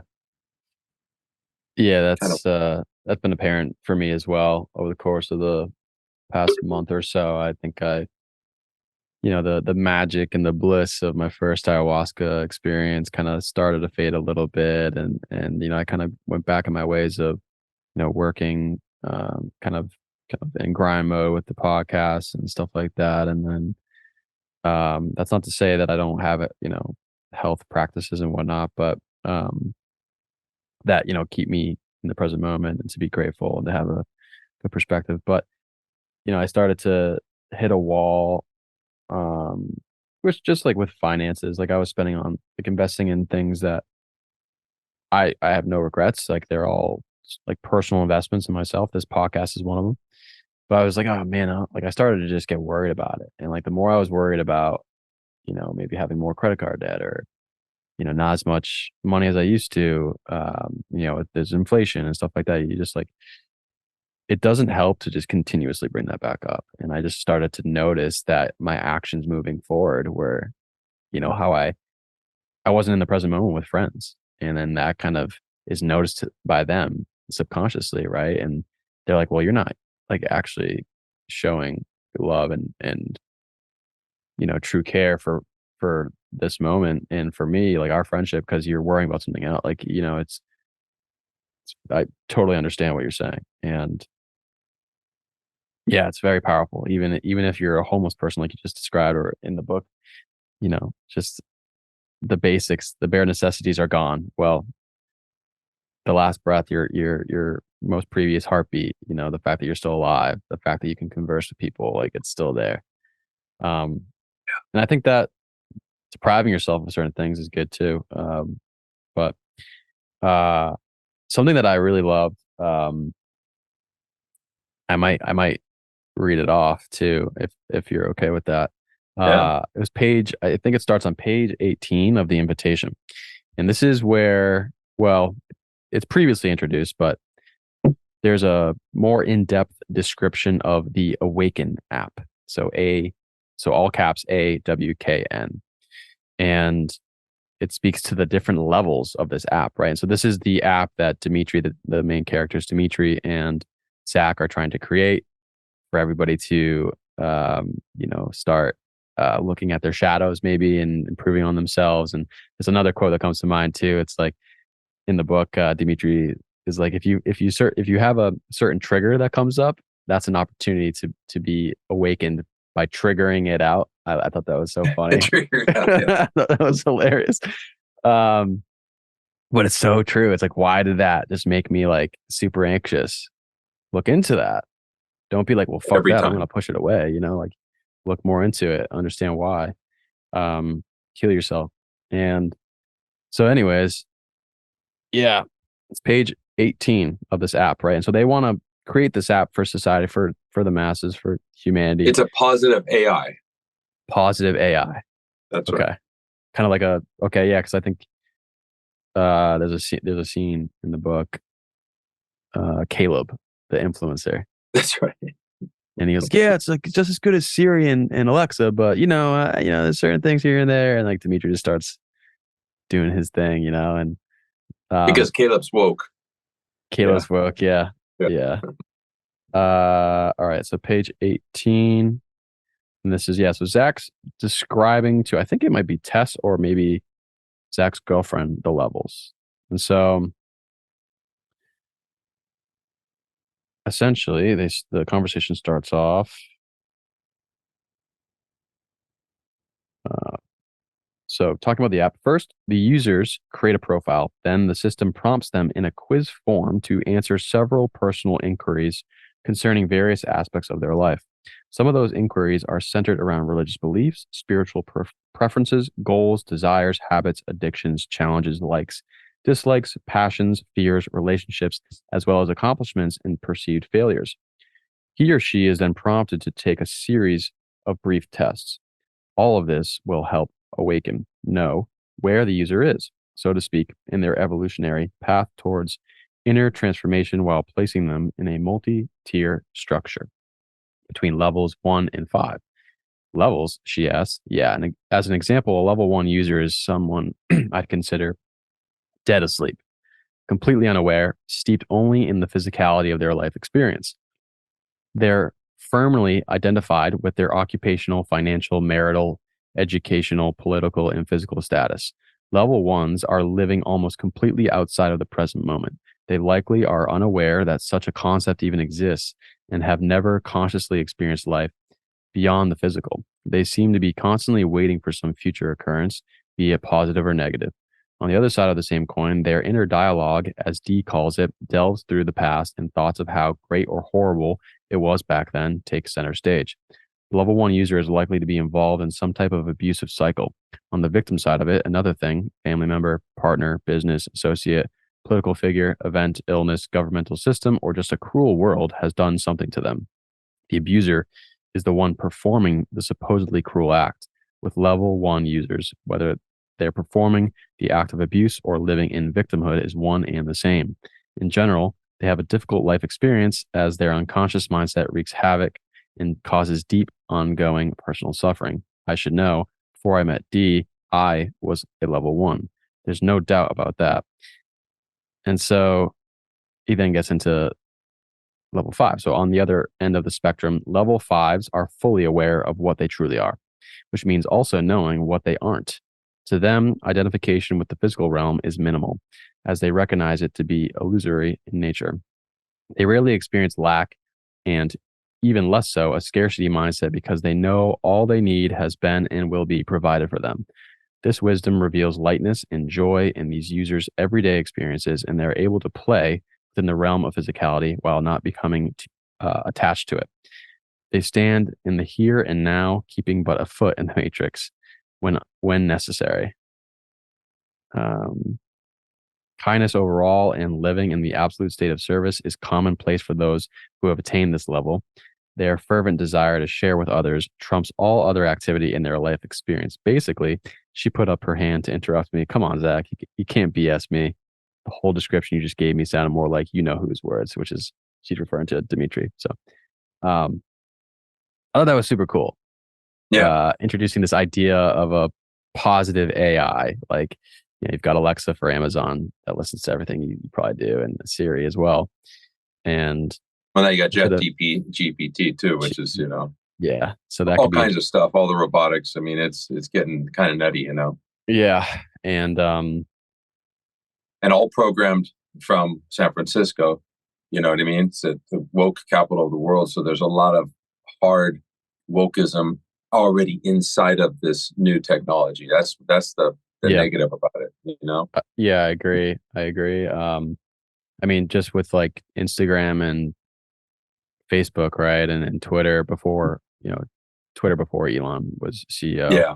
A lot of, I mean, there's the whole Twitter files. If I mean, that's not a secret to society. It's a pretty well known thing now, and they just showed how intelligence agencies of the United States government were essentially like a department of those companies. Like, you have your HR department, you have your operations department, product and engineering or whatever, and then you've got the CIA department, or like Yeah. so like that was pretty revealing to see. And this positive AI, and I think in a previous couple pages where I just read, you speak to how the app doesn't harvest data. It's because that's a big practice too.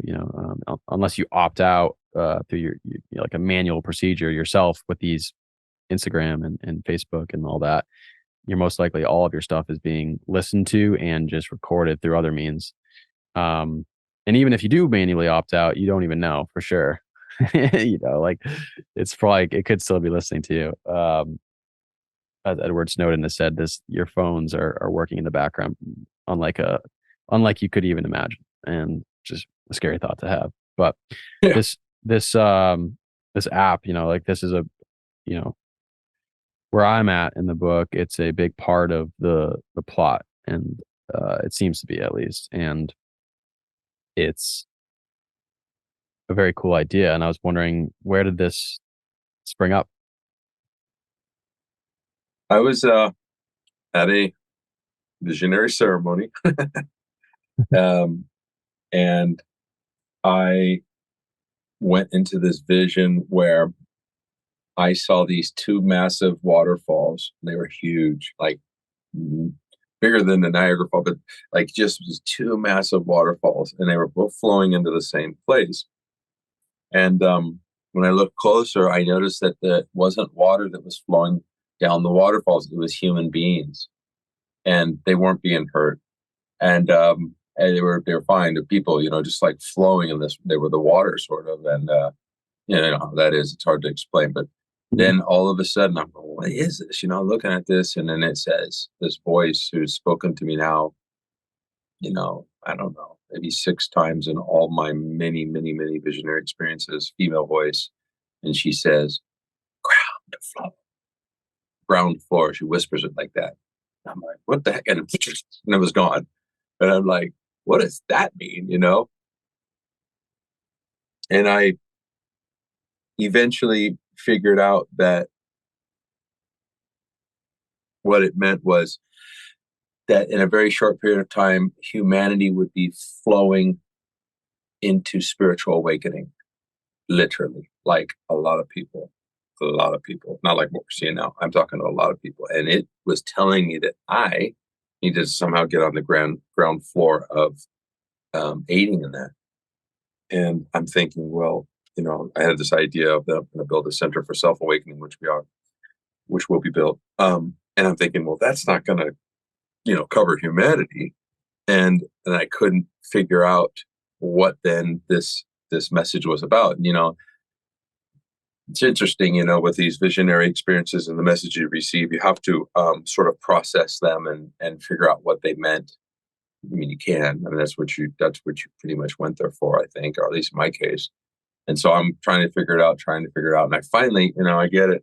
Yeah, it's about a bunch of people rushing towards this thing, and how can it be helped? And so, yeah, it's not the Center for Something. That's some thousands of people. Maybe we're talking millions here, possibly billions. That's how this thing would appear to be. And then one day I'm on the phone with this guy, and my buddy, he's telling me about this app that this girl wants him to finance for her, like a babysitting app. And I know anything about apps, and this is, I don't know how many years ago this was. Gosh, I don't know, probably 2016-ish. And Mm. the second he said app, 2 weeks ago was the ceremony. And the second he said app, there's this like, and it got downloaded into me, the app that wanted to be created, that was part of this vision, and it was this guru on the shoulder, as they say in the book. It's like the jingle for it, and it's this. But actually, it's an app with a phone where you speak into it and you say what your issue is. My girlfriend, da, da, da, and then it speaks back. So let me get straight. Your girlfriend went out with someone else or whatever, right? And then you say, Mhm. yeah, and okay. And then it starts helping you through this process, and it kind of knows you a bit because of what's happened in the past. And that's called the AWKN app, and that's when it's on a phone. And so it shows me this, and then that's why I said I went out there and tried to make something happen. But this is a field that I know nothing about. I spent some money on it, didn't work, Mhm. lost that.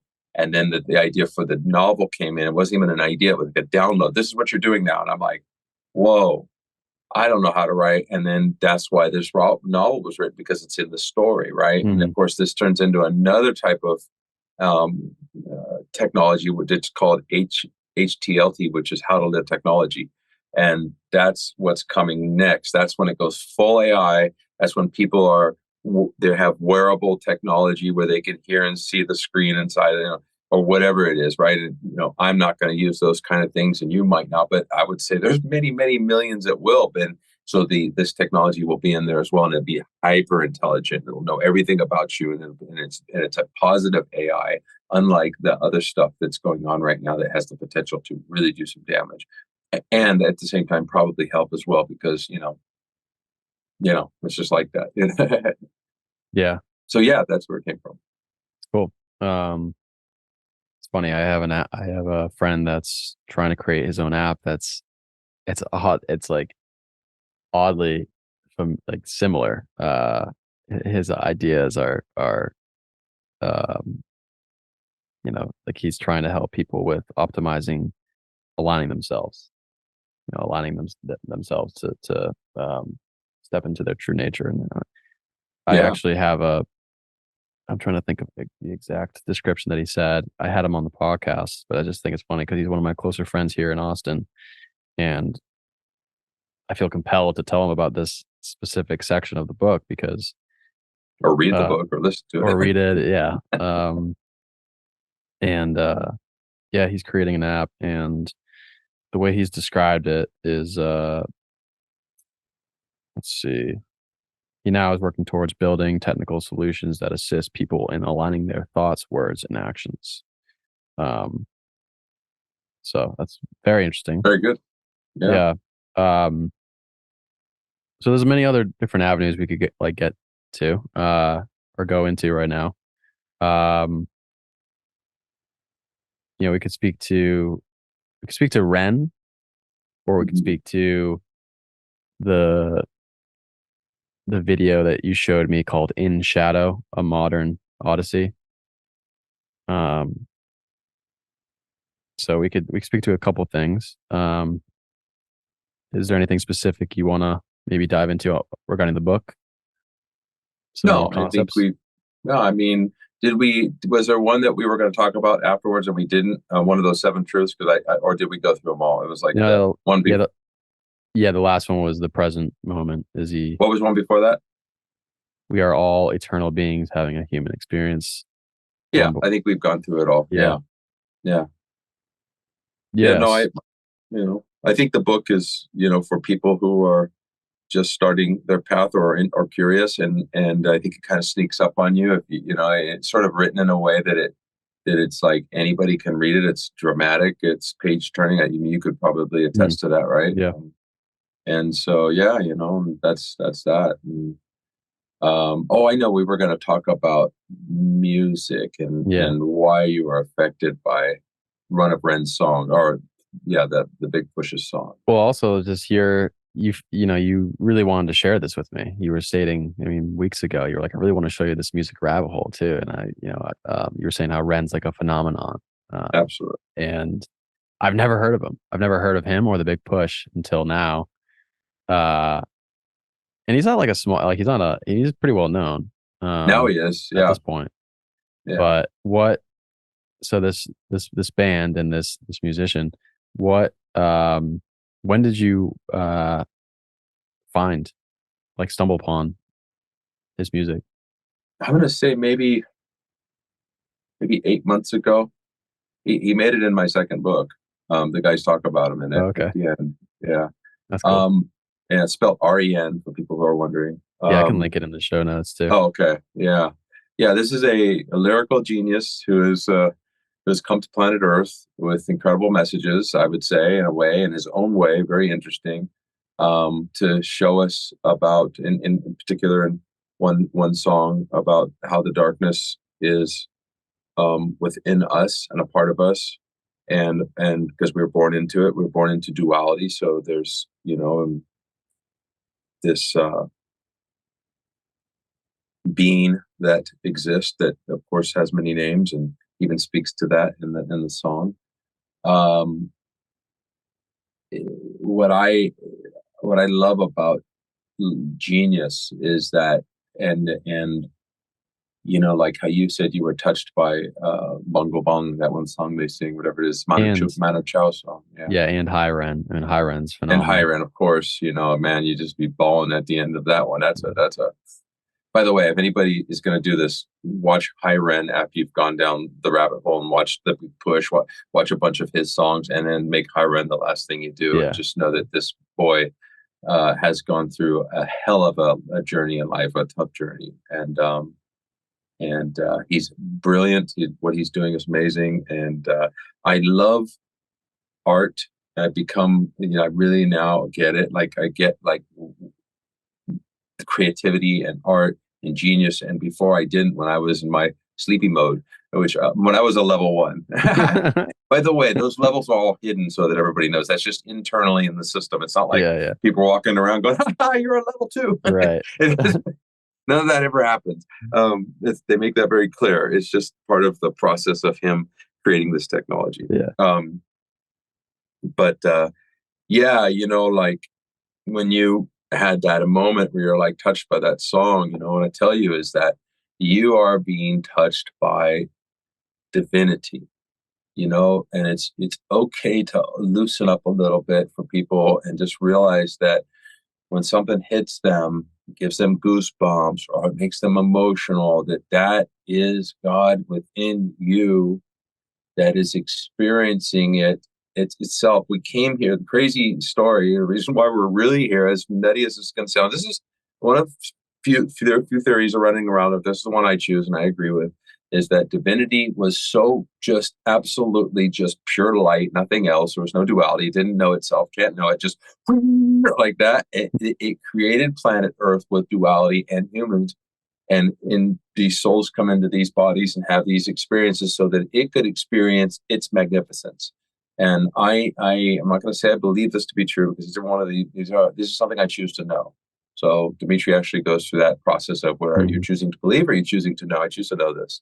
And so when you get touched by something, know that that's what's happening. That you're being touched by something so big, and it's coming in. And as Ren creates these things, and all other artistic geniuses and creators, and all people, really, right? Because we all came here with a gift. We all have it within us. All creation is coming from that.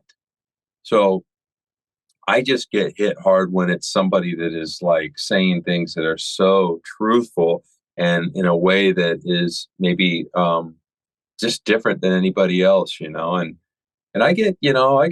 love watching Led Zeppelin. I mean, I think it's one of the greatest, if not the greatest rock Mm, band of all times. I watch their music and I go, my God, if you knew what went behind the drumming and the guitar and the way that that worked, it's amazing. There's documentaries on it that people still don't know how it happens I well.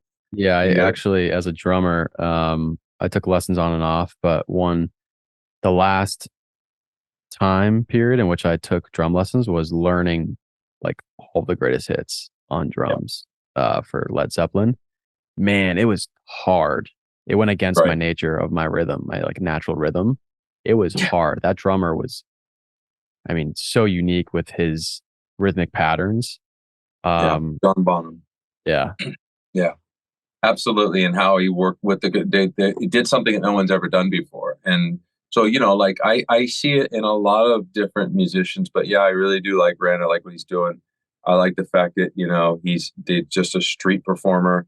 They've never been able to crack like a big contract or anything. I think something might be happening right now with him, and it's mm, because he sings. Like he even says it in the song, that because he sings of violence and depression. yeah, And he does portray that a lot, and he believes that's one of the reasons why. But the other bigger reason was that because he had the sickness, Lyme disease, he couldn't travel. mm, And so they've knocked on his door and things have happened. I'm not sure where he's at now, though. I think things are starting to open up a bit. I hope that he keeps that essence. I believe that he can. I don't believe that he can lose it. I believe he's an original. yeah, You see so many, and I mean, when he goes, this guy goes full tilt all over the place, and for me, his rapping is 1,000 yeah. times better than Eminem. 1,000, Oh like wow, literally. that's a I big, when I look at it because there's so much meaning behind the words, and he's so good at it. And so yeah. see what happens with him. Yeah, I just followed him on Instagram and YouTube, and he's got I think some new, it might be an album releasing, and it's a little bit different than the Big Push. Like it's Yeah, music, and um, yeah, he's so unique, and it's cool to see. Like the first few videos you sent me were mostly like rock, rock, copies. and Yeah, yeah, and he's incorporated some electronical electronic music too. And that's where he starts to rap, and his his most recent stuff seems like it incorporates a different style as well, but he's really unique. So grateful that you showed me him. And um yeah, so the other video that I want to talk about, I think it's here real quick. It's called In Shadow. mm, Um Before I watched the full thing after you sent it to me, I definitely recalled seeing different people using that artwork uh in other things. And so it's I think more widely known to uh people on the internet, but it's fucking captivating. It was, it's not a happy video. Um at the end it is, I think, at the end it is. because it Yeah. shows you the truth. Yeah. Essentially, it kind of depicts this cartoon segment of I would say it's humans in the modern age, and just showing depicting uh, individuals that are disconnected in various ways and Yep. various means, whether it's through booze and using their phones, and corporations being, pulling the strings of people in the media that are, on the front lines of the media, and you know um our medical system just immediately injecting, babies with different Yeah. various injections. And at the end there is this like dark entity, right? And then it goes to light with, and that end, I believe, is like depicted as the creator, I would say. Yeah. Like, so not the dark entity, obviously. But curious as to how you depict that. Yeah. It's that's an interesting point though about the darkness, because we have to realize that everything that is created is created by the divine, period, God. Mhm. There is no creation before that. So somehow that came through as well. And um, in the video, it shows what you're really seeing is the unconsciousness of planet Earth as a collective.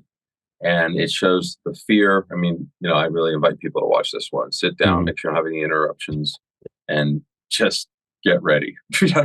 Yeah. And then at a certain point, you're seeing all this greed, the corporate greed, all of it, the media and how they're doing this and the enjoy all the stuff, big food industry, and how inhumane that is, and unconscious and unhealthy, and they Mhm. injecting the food and all this stuff and these animals and stuff, and then you see it. It's all in animated form, and then at one point you see the military industrial complex being held up by these people, and what they're protecting is the thing that's hovering over the top, which is the darkness. It's in what they're called is the archons, and there's a Mhm. word for it.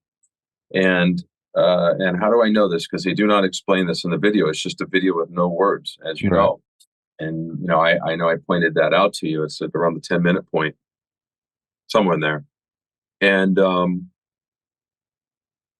I knew it the second I saw it, because I've had my encounters with this entity, right? And once again, it's an entity that goes by many different names, and that's the one we're using right now. I am in this moment, but you could use a bunch more. And we are limited in our understanding, so there's been all kinds of names given to these, just as they has the divine. This is complicated. This is beyond our understanding, and people are very resistant to this. And the reason why they're resistant to it is they've been programmed to be resistant to anything that talks about anything outside of this realm of this third dimensional prison that we're in, if we want to look at it that way, because it is technically that we are locked into this thing. Now, can you have experiences and break through and go, oh boy, I see there's much more to this? Yes. That's why psychedelics are becoming more and more popular, because people are starting to break through and realize, oh my gosh, there's much more going on right now. Mhm. And so in the video, when I saw that, I knew, because I've had my run-ins with this entity before. It sounds weird, but it is what it is. I'm just going to tell you the truth. And and and I knew what I was looking at, and I go, oh God. And so I started going on, and I found the creator of the video. I forget his name, Oleg something. He's like Hungarian or something, from some country that's in Europe, something like a, yeah, Eastern Bloc, I believe. And I watched the interview with him, and they're interviewing. He says, and there's something in there that I won't. He's something like, I won't speak about, because people really aren't ready to hear about it. I said, Mhm. I knew it, I knew it, and I was all excited.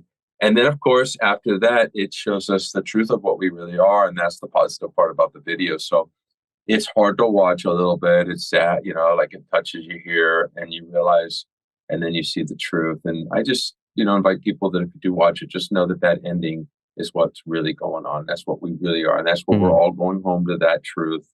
And yeah, it's Yeah. a strong video, man. It makes me strong thinking about it. Yeah. Oh, yeah. Yeah, And I'll definitely link it in the show notes, because yeah, it's a pretty, um, profound, work of art that invokes truths that some people may not want to, uh, listen to and believe it's true, but, uh, yeah, it hit me pretty hard, and when I first saw it, and I shared it on Instagram too, and with some others, and um, some people commented on it, or I think they liked it, and yeah, man, it's beautiful, and I love how art can really display some of that, like, hard hitting, impacting, meaningful truths to people in a way that you wouldn't be able to get in other settings and other environments, like, modern education.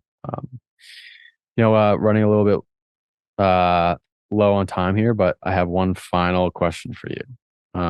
So the hummingbird, as you can see in your background, yeah, is this seal of sovereignty. And I've seen twice in the book now, at least twice. Why is the hummingbird this symbol of sovereignty? And the answers I'm seeing are you never see a hummingbird in a cage, right? And I'm not sure if that answer really provides me with an understanding. Like, is it because so like what if you what if you got a cage that was just so, there was just so many different, it was a glass cage and they were able to just you were just able to still, He's I don't gonna know die. yeah, it would probably At least not his have. spirit will. Yeah. Anyways, I guess what I'm trying to understand is are there other um points within history or even in the present that incorporates the hummingbird to, I mean, it seems like it's this species of bird that is really tied to some of these plant medicine experiences, but also with like spirituality. And I'm Yeah. curious, why is it like tied and associated with sovereignty and spirituality? Well, for me, yeah, a big part of it is that it can't. You never see them caged. That's the main thing. Like, Right. yeah, could you go and cage off 1,000 acre? I guess. Yeah. Yeah. Yeah. But the truth is, we don't do that. Now, that's the funny thing is that I didn't know why I was so drawn to include, and as you know, the hummingbird is actually in the book, an Yeah. actual Yep. character in a sense that shows up at certain moments when it needs to. Hmm. Um, I can just tell you that like I have them all around me when I'm sitting out there writing. They come and they just go right in front of my head, Yeah. while I'm writing, and I'll sit there and look at them, and they come down and buzz in front of the computer. So I don't know. I didn't know until um, it was so weird because I always wondered, why do you do this? It's like you did. And I actually found out while I was writing the second book. So a lot of things I don't know about. I don't know why Hmm. until I know about it. And I can tell it shows up in the book. So somebody asked, well, why the hummingbird? And then that's when Dimitri says something like, it's the only bird you never see in a cage. Um, I'm trying to find it, but it doesn't really matter. But that is his explanation, or whoever it Hmm. was, Marcus or him. And that's when I kind of discovered, like, okay, that's why. So like I'm just here taking orders, and Hmm. figuring it out as it comes along and trying my best. And why do these words say these certain things? And sometimes, like in the second book, like I didn't know. I kept wondering at this one part because everybody was there except for one of the characters. And I'm like, why isn't this character shown up yet? I don't think about how these people are supposed to. I don't have anything to do with it. As strange as that sounds, it comes in a movie in my head, and I Hmm. go, oh, I see that. Oh, that's what's happening. And I type it, and and then all of a sudden, here she comes, and she's bringing something that they needed, the mat, as you know about. And I'm like, oh, there she is. Oh, it's the weirdest thing in the world. Yeah. So something I can't really explain to you other than the explanation that they give. Yeah. Yeah. I feel like I've seen the hummingbird in other instances Oh, when it's I went. all over the Yeah. spiritual community. Yeah, for Yeah. sure. The hummingbird is, you go to ayahuasca ceremonies and there's like at least 6 songs that are talking about the Right. hummingbird. So yeah, it's Right. really beautiful. Yeah. Michael, it was such a pleasure to have you finally on, and super grateful for your time and wisdom, and to have the opportunity to connect with you, even outside of the podcast, just to chat with you and ask you questions. And um, you've really been helpful for me in my growth. So I just want to say thank you for you know for those conversations as well as the books. The books keep going. Keep going. I know you Thank said you, man. there's going to be three, but you also hinted there could be an infinite amount of them. There could be 20. It does Yeah, no, that's the one thing I've discovered about creativity is it's infinite. And that's yeah, really cool. So we'll see what happens. And thank you for having me on, and thank you for yeah, what you're doing, because this is helping others. What you put together here. And I do want to say that the whole time that I knew that at the end of the book, Dimitri was going to call on people to not use the current financial system, and he was going to have this new coin that was going to come out. And then when I mm, talked to my friend Sonny, he says, listen, man, nothing will ever be what Bitcoin is because, and he gave me the answer and you gave me the answer. So I got a feeling that that's going to come up Nice. in the third book. So thank you for that. Let's And I go. do believe in it. I'm not, I'm getting there, and I Yeah. appreciate the work that all you guys do on that. Wow, that's amazing to hear. And yeah, I have a plethora of resources that I can provide to you. So if you ever need any starting points, happy to help with that. But yeah, is there any specific, besides buying the book on Amazon, which I will link, are there any specific things you want to shout out, like maybe social media, website, whatever it may be? Yeah, we'll make sure that we get you all that stuff. But I'm on Instagram. I think it's, I don't know. Well, I'll get to Michael you, and McGinnis. Yeah, I'll link it. Yeah. official or whatever it is, or Yeah. author. I'm not sure which one that is. And Okay. then I'm going to start creating some longer form YouTube videos. I think it's going to be called The Higher Perspective. Okay. My book, the first book, is on Audible too, so people can listen to it. And then the second one, I'm going to start recording next month. And so yeah, or I'm jumping into this social media thing and looking at it more as a creative thing rather than Yeah. like I don't want to do this and being resistant Yeah. to it. So That's there will be great. more stuff out there coming for me. Awesome. Awesome. Yeah. Well, thank you again and Thank you, brother. appreciate it. Peace out, All everybody. right.